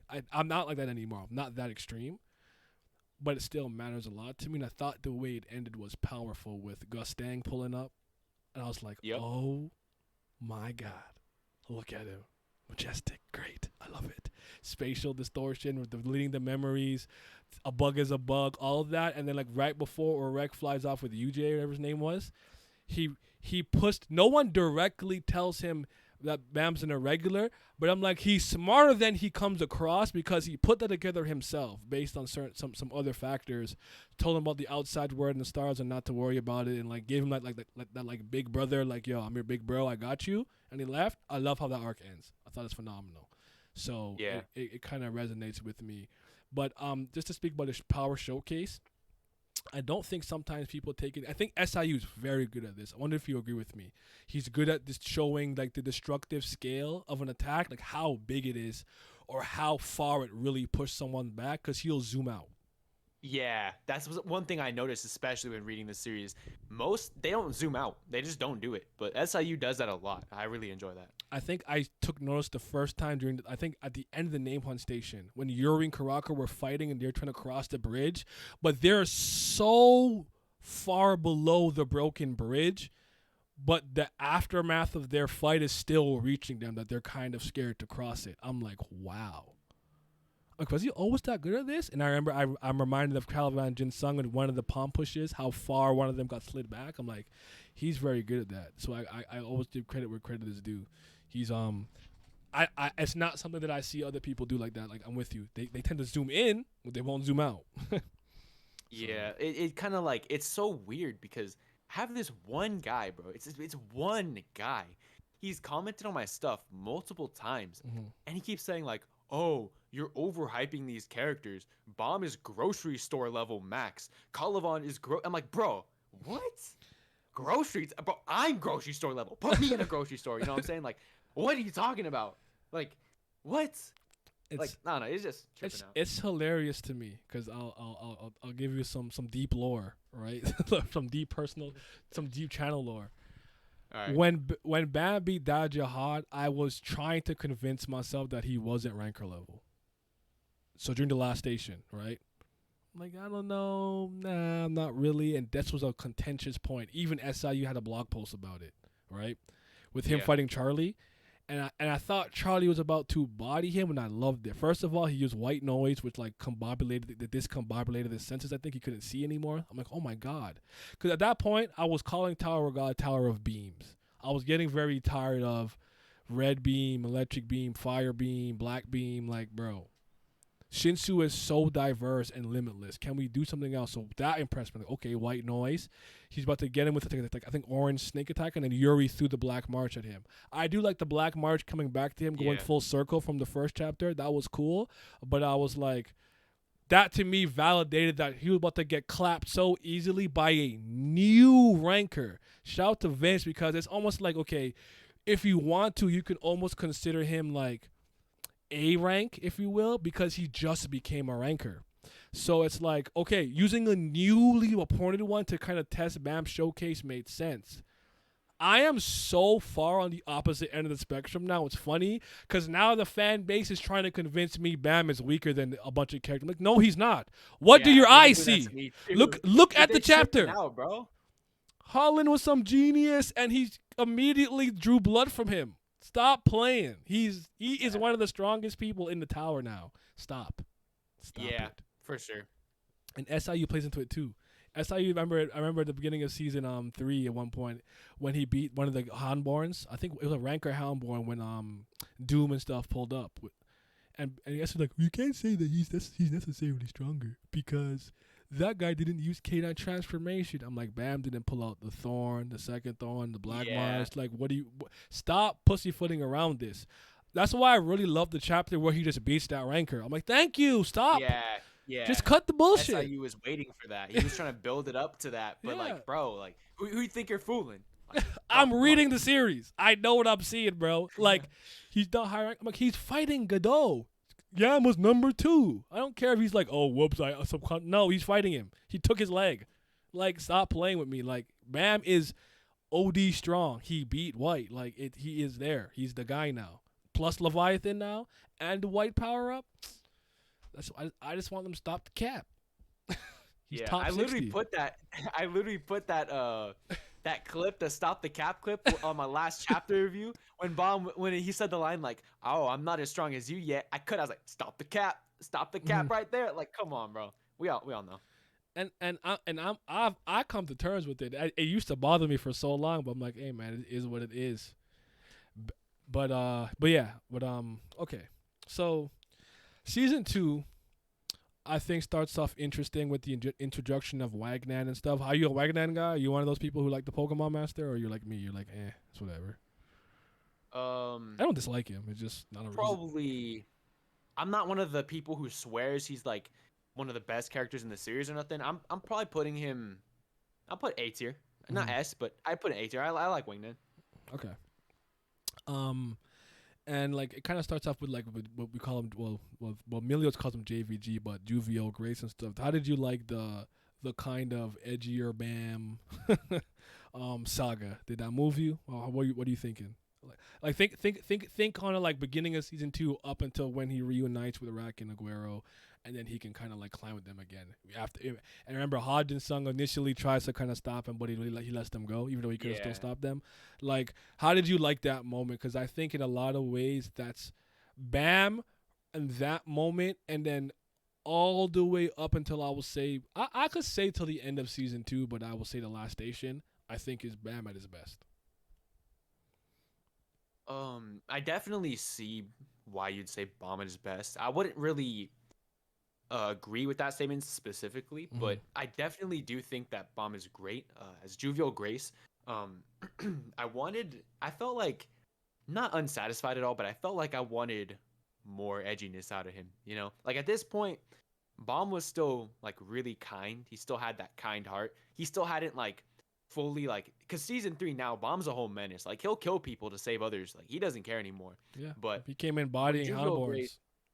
Yeah, in Jovial Grace, he still had that kindness in him, which I thought was a little weird. Like now, you look at Bomb now he looks like a kind little boy, but he's really kind of a menace. But when you look at Jovial Grace, he looked like super edgy, powerful. Everybody assumed he was like a ruthless murderer, but he still had that like softy nature. I thought it was a bit weird. I kind of wanted a little bit more edginess, you know. But you know, it is what it is. I thought I enjoyed it. There wasn't anything like disappointing or anything. I thought specifically that pretty much all of season 2, Bomb's character development was, I think I'd say the development was at its peak, not like the chapter to chapter, like who he was as a person. I'd say I like who he is as a person in season 3 the best, but like the development in season 2, I'd say is definitely peak. And this, especially what you said about specifically Jin Sung Ha and you know, forming that team with Sweet and Sour. I thought that was pretty good. At first, I was confused. I was like, Bomb, if you really care about these people, you got to cut them off now. But then I kind of enjoyed how SIU was not only showing how much Bomb cared about them, but also kind of like how Bomb, you know, had confidence in himself to be able to protect them, and had confidence. He trusted them to be able to look out for themselves. Kind of like the Luffy thing, where it's like some people are like, oh, you know, why does Luffy let Nami go off on her own? It's like, bro, he trusts her, you know. Yeah. It's like, it's one of those things. He's got a rational faith in them. Yeah. That's well said. I actually would. My only pushback with you is that I don't think Bam has particularly lost that kindness.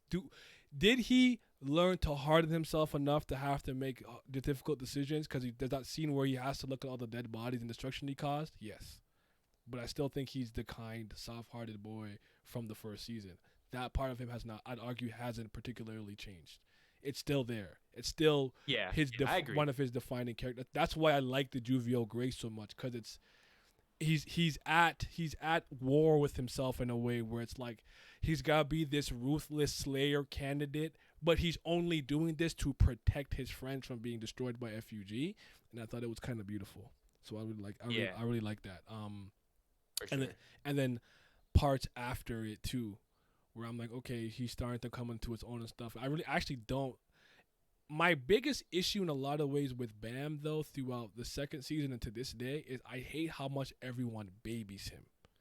A scene that stands out to me is Hwaryun telling him you're acting like Rachel when he was tweaking over the train tickets with the Euro stuff, where I'm like, I need somebody who's going to hold him accountable like that. She's the only one that I've seen do it. For everyone else, Bam is the greatest, most perfect boy ever. I'm going to give him a hug and rub his hair. And I think if more people kind of held him accountable, or like, you know, hey, yo, that wasn't cool, I think his character would get elevated to another level. I like that moment because he really does think about it. He's like, damn, I was risking all these people just so I can get on this train to see where Rachel's at and blah, blah, blah. He thought about it. He felt bad. And I'm like, introspective moments like that I would like more. I'd argue the moments like, remember Cha Hai Cha? Sorry, I might have said his name wrong, but it was the ranker that he met in one of the battlefields that taught him the zero palm technique when Evankel was training him. When he was going from battlefield to battlefield, he met a Ha ranker who taught him a move that said you have the right to seek strongness. I don't specifically remember that, no. Okay, this is at the beginning of like the third season. If I remember correctly, I think Ban's fighting Ghost at the time where it's happening. I don't remember. It might be Ghost, but he has like a flashback. Maybe someone else, a flashback to that guy. Anyways, long story short, I think SIU has a repetitive problem of making Bam kind of go through the same thought process to quote unquote grow. I thought that was a rehash of what he learned about himself fighting Dada Jihad. About him accepting the monstrous part about himself, trying to put it together, and then he became his true self mode. I feel like he's rehashed that a couple times in the third season. Where, like, to me, it's like the nail is in place. The table is set, but you're still hammering. Why? I don't know if you agree with that. All right. First of all, you guys ready? Yeah. This is the I've been seeing people in chat. They've been saying that you've been stalling out the bomb discussion. You know what I'm saying? They've been saying you're not ready for it. But here it is. This is the bomb discussion portion of the stream. All right, you ready for this? All right. Go. So. In terms of people holding Bomb accountable, I have a problem with that because I feel like Bomb's entire point, like the one of the major themes of his character, is that he is a loose cannon, right? A force of nature that doesn't understand himself and that people don't understand. And so it's hard. I think what we really need from Tower of God is for something like, for example, I made a video like about Jin Sung, right? About how like we need Jin Sung to die, something crazy, right? And that's gonna be how Bomb is held accountable. I don't really think that we need a bunch of characters. Like I'd say there's some nice moments where even like I've seen it with Rack. I don't remember. I agree with that. I would take that too. Like consequences for his actions. But keep going. Yeah. So like I like when characters like the example that you mentioned, and you know with Rack, I remember Rack did it one time. You know characters telling him like Bomb you're wrong, or Bomb this is not okay. But I think what Tower of God truly needs is not characters telling him, or not even Bomb himself like realizing it on his own. I think Bomb needs to get punched in the face, bro. He needs to get slapped with that stone cold reality. He needs somebody he needs Jin Sung Ha to die in his arms, bro. He needs that trauma, that Sharingan awakening level trauma, bro. And I think we're gonna get that. I think season 3, at our climax, we're gonna get something like that.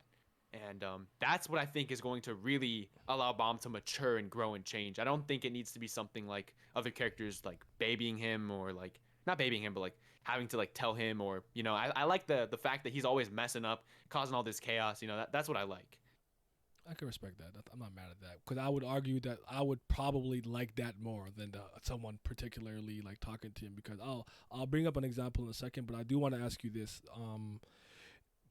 Do you think Bam has technically gone through some like trials and tribulations himself, but do you think that he generally really does struggle? Like he goes through some emotional turmoil. I've always said that the thing that Bam the consistent theme with Bam to me is him thinking loneliness is worse than death. I think about him being alone in the cave, the reason why he chased Rachel so wholeheartedly, him getting the signature of friendship from Dorsey, knowing that she's kind of a loner type, blah blah blah. Like he understands loneliness very well, and he does, and he doesn't. And I think someone asked him, "Are you scared of dying?" And I think he said something along the lines like, "I think there's things worse than death" or something like that. I'm like, I think he's mostly scared to be alone. But with that, oh shit, do you read the blog posts at all, or do you check them out? Not really, to be honest. Only sometimes I'm like looking for like research for videos. Low key, right answer, because you just be capping in them and changing shit. I'm gonna lie to you. But sometimes when he speaks about Bam and Tower of God, it comes across to him like he's almost held by the balls by the Korean fan base specifically, where it's like he's scared to make Bam truly suffer and struggle to earn stuff. I'm at the point now where I think Tower of God is a series where most people get strong solely based off their latent talent, potential, and ability, lineage, and external power-ups. I've accepted that from this point on. It is what it is. But I'm a person who prefers to see my character go through incredible trials and tribulations, blood, sweat, and tears to accrue the power and respect that they end up garnering. I don't think Bam does that enough. He does train. Right, he does train. I don't deny that. He's trained with Hajin Sung. He did those martial art training when he fought, like, I think Daniel. The first time he went to like a bunch of dojos and learned their combat. He's trained with the Vankel and Han Sung Yu, learned the infinite Shinsu loop and stuff. But that's probably why it confuses me. He will do something. He'll make a flashback like, okay, Bam learned this, and in 2 chapters, a new power up. I'm like, why doesn't he ever call upon his training with the Vankel or Han Sung Yu and apply that the way that they did in that one scene with him and Karaka waking up Yam? I thought that was good. That made sense to me. He just kind of like has this training and he's like, okay, so here's a bunch of external power-ups, but it is what it is. But do you think Bam suffers enough? Is that why you also want to kind of get punched by objective reality? So the thing is, right, I don't really think Bomb needs training, right? I think when I think of the regulars, I think like, you know, Yurek Mizuno, you know, I think Bomb only needs a couple of key sessions, like his sessions with Jin Sung, the stuff like the revolution with the God of Guardians, right? Shout out to Thor. The stuff with Thor, yeah. Okay, Thor. I'll call him Thor. I got you. And then what's her name? Ivanka? I always forget her name. Yeah, Ivanka. Yeah. So he has those sessions. I think that's all he really like. I don't really see him as the Naruto type, like the hard work, like the Asta, you know, put in the work, put in the hour, you know what I'm saying? Like it's all not, that stuff. It's not that kind of story. It took me a long time to accept that, though. Exactly. That's on me. And that's one of those things that draws me to Bomb. He doesn't really care. Like, Bomb does not care about being strong for the sake of being strong. He's not like Goku. He's not like, I want to be the strongest in the universe, you know? He's not somebody like, oh, I seek this validation, this recognition. He's not that type of guy. He's the type of guy who doesn't understand himself, and that's something I can not really personally. Like, I'm not saying I'm out here like 25th Bomb in the world, you know what I'm saying? But like, it's kind of hard as like people to like discover who you are. It's very, very difficult, and I think that like having a character that represents like not understanding what you are, and then has all these things like thrown at them, right, left, right, center, like everything. So like, oh, they're a Slayer now they want them to kill Jihad, and all these people have all these like expectations for them, right? And then I already made this point earlier with like him getting stronger in the floor of death by realizing like who he truly is and like wanting to become himself, having that desire. I think that's very powerful. So I don't think that Bomb's character development has been perfect. I definitely think there is a lot of issues with like the power cliffing and how he just like, as I said earlier, bro, look at a rock absorb the power, dude. Like the dumbest power ups ever, right? I think Lazy, one of my subscribers, the first to say this, but he called him 25th Kirby, and I thought that was so apt. That made so much sense to me. I'm like, because Kirby has a copy ability and he eats everything, right? So I'm like, yeah.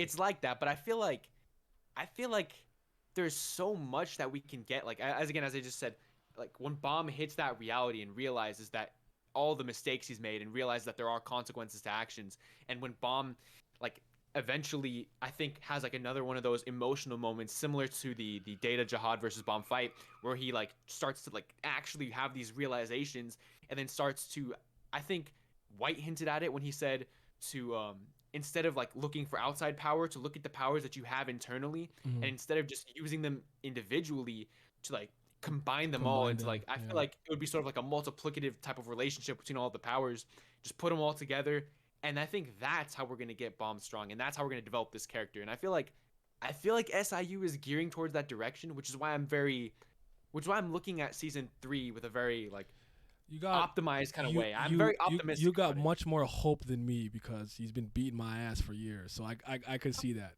Yeah, I'm not yeah. I'm not saying you're wrong, but do I have that level of faith right now? No. He's gonna prove that to me because I'll say this. We'll come back to season 2 in a second. But my current biggest issue with Tower of God, honestly, One Piece. I'll be honest. If I'm throwing that in there, no tension. I feel Agreed. no. Agreed. Now with Trauma Ray, That's changing. that's changing. But it's like, did you really need to bring a family head, like the peak of the tower, for me to start feeling some level of like tension? I think Bam and company need to kind of experience more hardships and real consequences, short term and long term. I don't think death is the only way to showcase like consequences and tensions and stuff like that. You can have them. It could be someone got depowered, lost a limb, or the laziest, most generic example I use is Superman saved the city against Darkseid, but there was a lot of collateral damage, a lot of structural damage, a lot of people did die in the rubble, and maybe he lost a important friend or Justice League member during it. You know what I'm saying? So you did win, but it came at a cost. I don't think any of these things come at a cost. They just wins. Like what you said earlier about Hajin Sung, I thought in my head first, like there's a part of me wanted to believe this. I'm like, imagine that Hajin Sung dies or gets teleported or whatever because Bam didn't focus on the Mario Party board and getting to the jumping pad. And because he stopped to fight White, those extra couple of turns are the very reason he didn't make it on time to save Hajin Sung. I thought that would have been a great moment for something like that. And I'm Yeah. still waiting for something like that to happen to Bam. But no, he beats White. We could talk about that. I don't know how much you like that fight. I think it's actually the worst part of the series, just in general. Yeah, I watched that video earlier to kind of pregame for this discussion. And I was like, bro, what is this? Bro, that's one of my. I like that fight. I like the beginning, and then I don't know. Yeah, the dark change didn't come, and then like 2 seconds later, he's in the suspendium. Say Leviathan, what? Yummy! He's sucking him up, like bro, what? Like Yeah, it's just it's kind of goofy. it was kind of crazy. But talk to me about the White and Bam stuff, like, because some people see it so differently from me, and I'm just interested in hearing because you're a lot smarter than the people that try to convince me it's a good fight and telling me I'm just a sheep because I'm going along with the narrative or something. Like, what do you? Dude, What, I what are your hate that, thoughts? bro. I Yeah, hate yeah. people who just like say they mindlessly say, "Oh, you don't understand the story, bro. Oh, you're Yeah, just yeah. bandwagon." Oh yeah, yeah. Bro, They really, always like, tell me we I'm not reading. understand I'm it. not reading. That's what they always tell me. Oh, you Yeah, didn't we get it. understand it, bro. We just don't think the same. Like that's totally fine, you know. Mhm. Anyways, all right. Before I get into that, by the way, just letting you know, I have to go in like 10 minutes. Just letting you know. Okay, that's fine. I won't. Yeah, but so the thing about White versus Bomb, I think at first upon an initial read, I was kind of like you. I wasn't the biggest fan. I'm like, this is kind of hype, kind of interesting, but that's about the extent of it. Mhm. And then I was doing like research for my White character analysis, right? So I was reading the story through the perspective of White. And when I reread that fight, thinking about specifically only White and not really paying attention to Bomb, that's when I saw like the true value of that fight. And I really, really appreciated it because when you look at White's character development, he's a character that he really at the root of his character, he's somebody that sought validation from his father, right? Yes. He's somebody that didn't really care about anything except for wanting to please and like have validation from his dad. And his dad told him that the only way, he looked at him, right? He's like, yeah, this kid, kind of a weakling, you know what I'm saying? Not really the best He said, go the become a REA demon. seed. He said, go become a demon, bro. He said, the only way you will ever have even the slightest chance of surpassing me is if you just go demon mode for the rest of your life and you absorb other people's souls and you just go crazy. That's the only way you will ever surpass me. And being the naive child he was, you know, very impressionable child, of course, he listens to his dad, the person that he cares about most, the person that he wants validation from, and he does all of this horrendous stuff, right? But I think the way I view White as a character is that the minute he consumed his first soul, he kind of came to this realization that, okay, there is no longer Joaquin surpassing Arye Han. It is now White surpassing Arye Han. This is like, White is not me. White is a amalgamation of a bunch of these souls. It's not truly Joaquin. And so, tying this back into Bomb, throughout the entire series, he sees Bomb doing things like saving his teammates, White's teammates, unnecessarily, right? When White saved, or when Bomb saved everybody's life, right? In the dollar show, yeah. Yeah, and that said to White, okay, this guy is pure-hearted. And this pisses White off because Bomb is on a trajectory, right? He's an irregular. He's on this trajectory to, and he's with Fug, right? So he's on this trajectory, and people are grooming him to be able to, you know, liberate the tower, right? Meaning that eventually he's like on the trajectory to go to Arye Han level, but without all of this becoming a demon.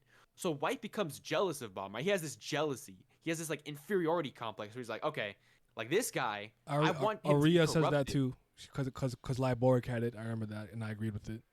Yeah. He wants Bomb to be corrupted before he gets in. And I think that fight between White and Bomb was really White trying everything that, because White could have chopped Bomb up in the beginning of that fight. Let's be real, he could have. Yeah. But White was not fighting the fight. It reminds me a little bit. Might be like a wild connection. It reminds me a little bit of Luffy versus Katakuri, where Katakuri wasn't fighting to kill Luffy. He was fighting to show Luffy, hey, this is not something that you can do.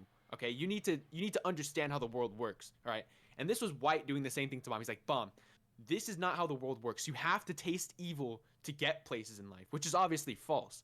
But White is trying to project that over to Bomb. And I think that was very, very good and interesting. And I really enjoyed reading that, like, when, like, taking into the context the entire, like, taking into context their whole development and relationship. I think that fight was a very good crescendo and a very nice ending to that relationship. I thought it was pretty good.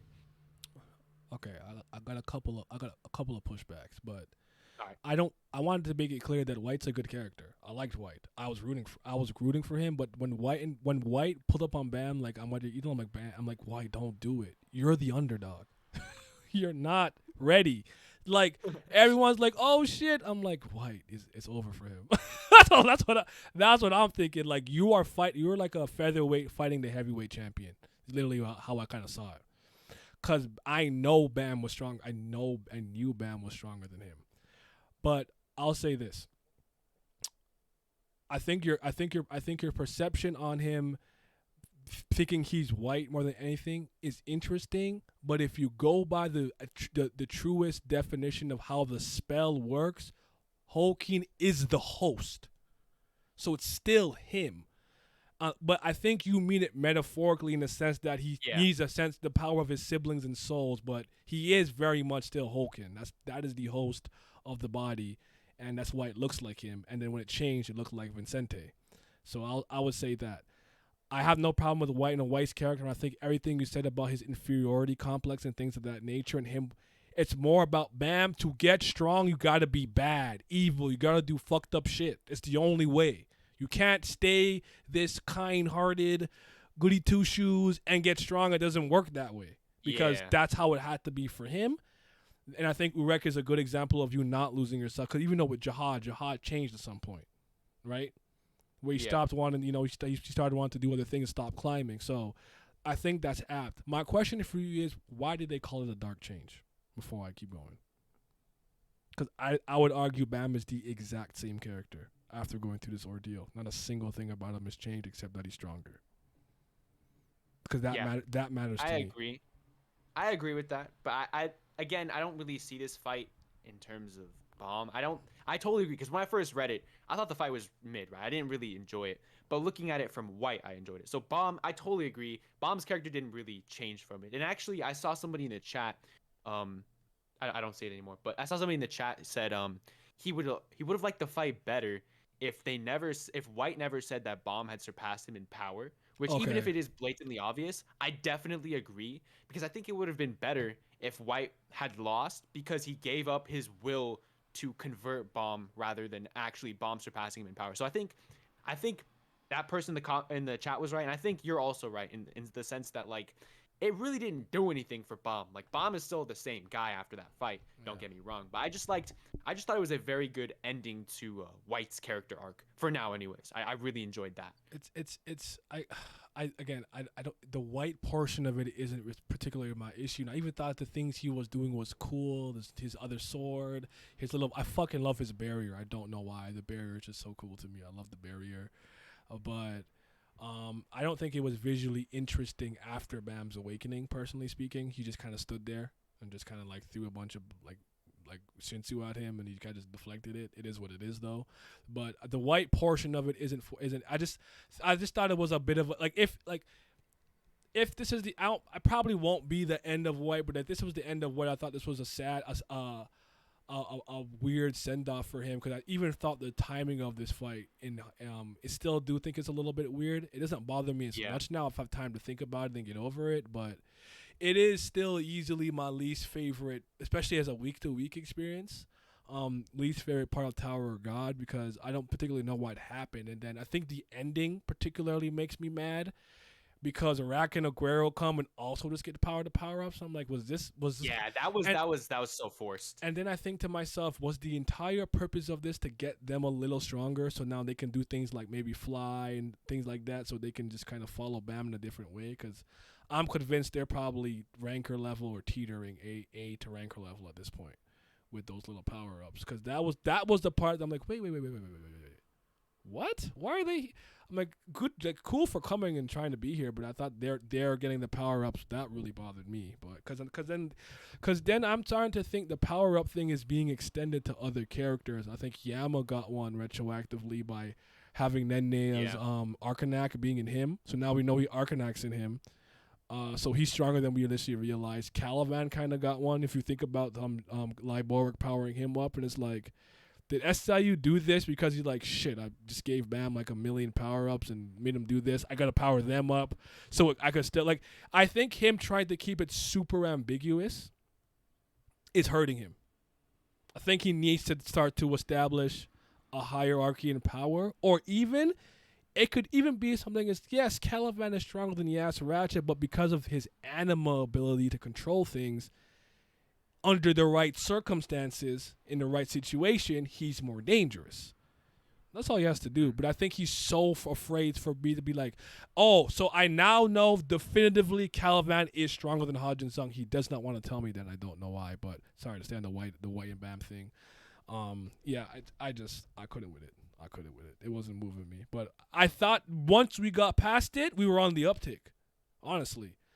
Because even with the captain or the boss, depending on your translation, being in a suspendium, and that one look would be a candidate being like, wait a minute, I'm a higher ranker type, and I'm running pretty fast.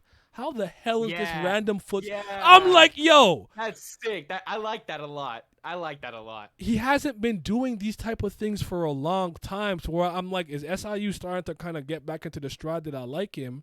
Just because, real quick, I really like the Hodge and Sung and Holland and P. Diddy. I call him P. Diddy, but P. Diddy's part, because he's like, damn man, I should have brought whatever animal. I can't beat him with quality. I'll try quantity. And they're like thinking. Yeah. They got high ranker experience, and he wasn't so arrogant to be like, Holland, I don't need you. Go find your regular. He's like, nah, support me from the back while I go in. Yeah. And I'm like, okay. And then when Bam comes and everything too, I really like when they're like, okay, we gotta switch tactics here.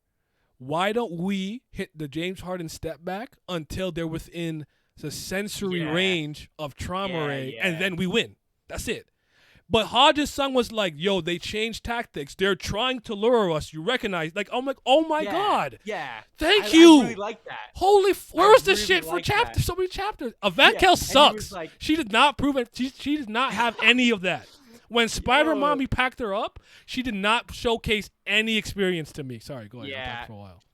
No, you're good. I was gonna say because like I really enjoyed the tacticality, and then Jin Sung was like, "Oh yeah, I know that I'm being lured, but whatever it is, it's not gonna stop me and bomb. So we're gonna let it happen." Yeah. And then he just got. Yeah.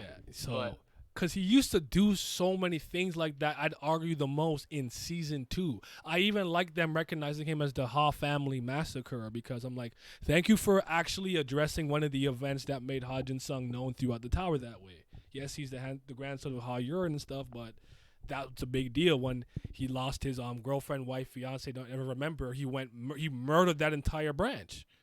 Yeah. Those little things go such a long way for the consistency of the world building and lore inside the story. So I really like things like that. He's been doing it a lot more. I am a lot higher on the series post White and Bam fight than I have been for season 3 for the majority of it. I'm very excited for the Traumery shit. Yeah, me too. I've been diving a little bit deeper into it. I think it's pretty good, but Yeah. So I guess to sort of, cause I gotta go like I know. I'm not gonna keep you real long soon. here. So just to quickly recap a little bit. So season 1, I'd say it's good. I don't think any of it's bad, obviously, but Yes. season 1. You just say have it at the bottom. comparatively, it's your least favorite Yeah, part of it. comparatively, just not the best. I think season 2 definitely has the best storytelling, but I think there's a couple examples such as like Revolution Road, I think, and some of the Floor of Death. And a little bit of the chapter-to-chapter stuff, throughout most of it, but just a little bit, kind of anchors just a little bit. But I think in terms of season 3, I don't think it has surpassed season 2 yet, but I'm just saying the way that the story is going, the kind of potential that it has, and also the consistency of the backstories, of course the improvements in art, and then in general, I think it's the best season, especially if you consider the potential.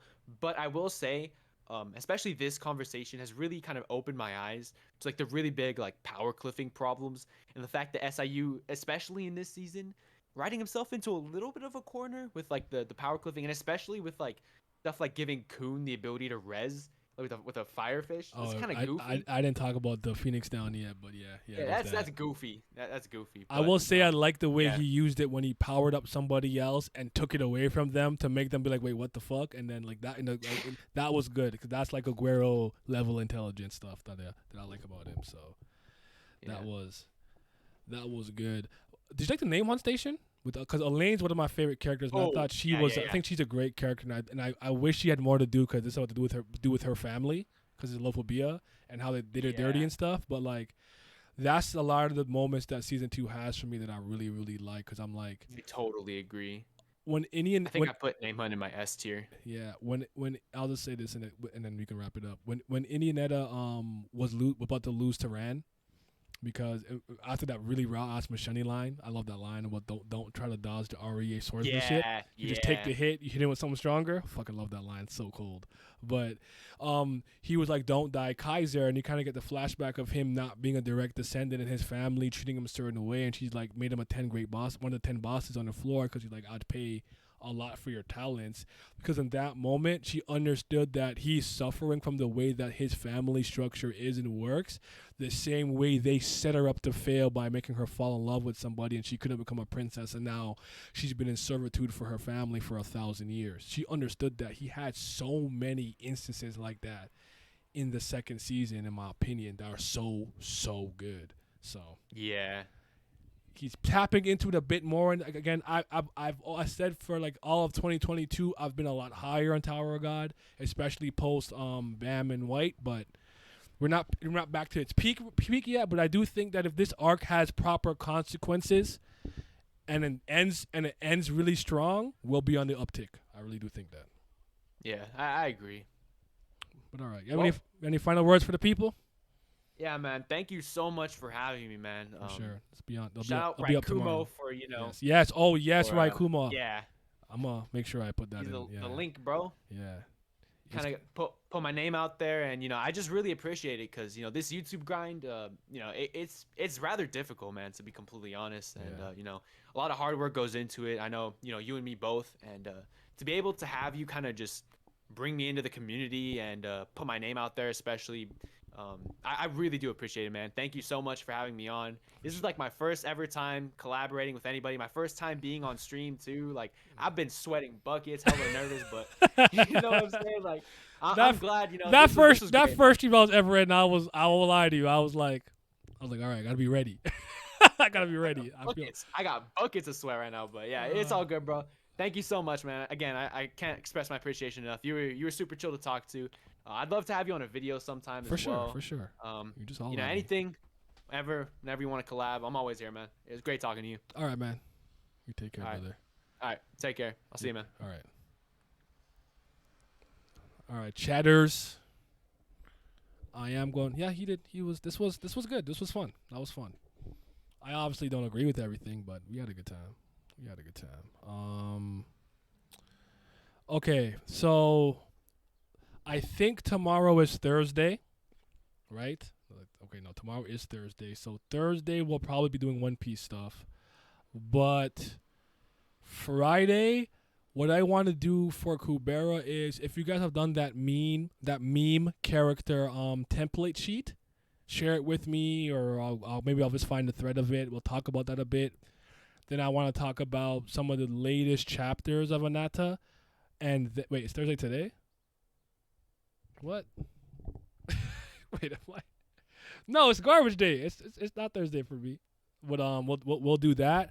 Because we gotta talk about some Kubera stuff, and then the following week we are going to have a Anata arc discussion. We're going to talk about it, all of Anata in what's in Discord? It's in Discord. The thread. What just happened? Anyways, yeah, just show me. I'll look at it in a second. But all right, you guys, be safe. I'm gonna head out. I'm gonna edit this. It'll be up tomorrow. Shout out to everyone for coming through. I appreciate it. And yeah, expect to see him more. I'd like to see him in a group discussion setting. Like let's get like me, Raizen, Miles, Vince, or Milios in a convo, and then it'll be it. So all right, but y'all be safe, because I do got some other editing I gotta do for the other channel and stuff. So you're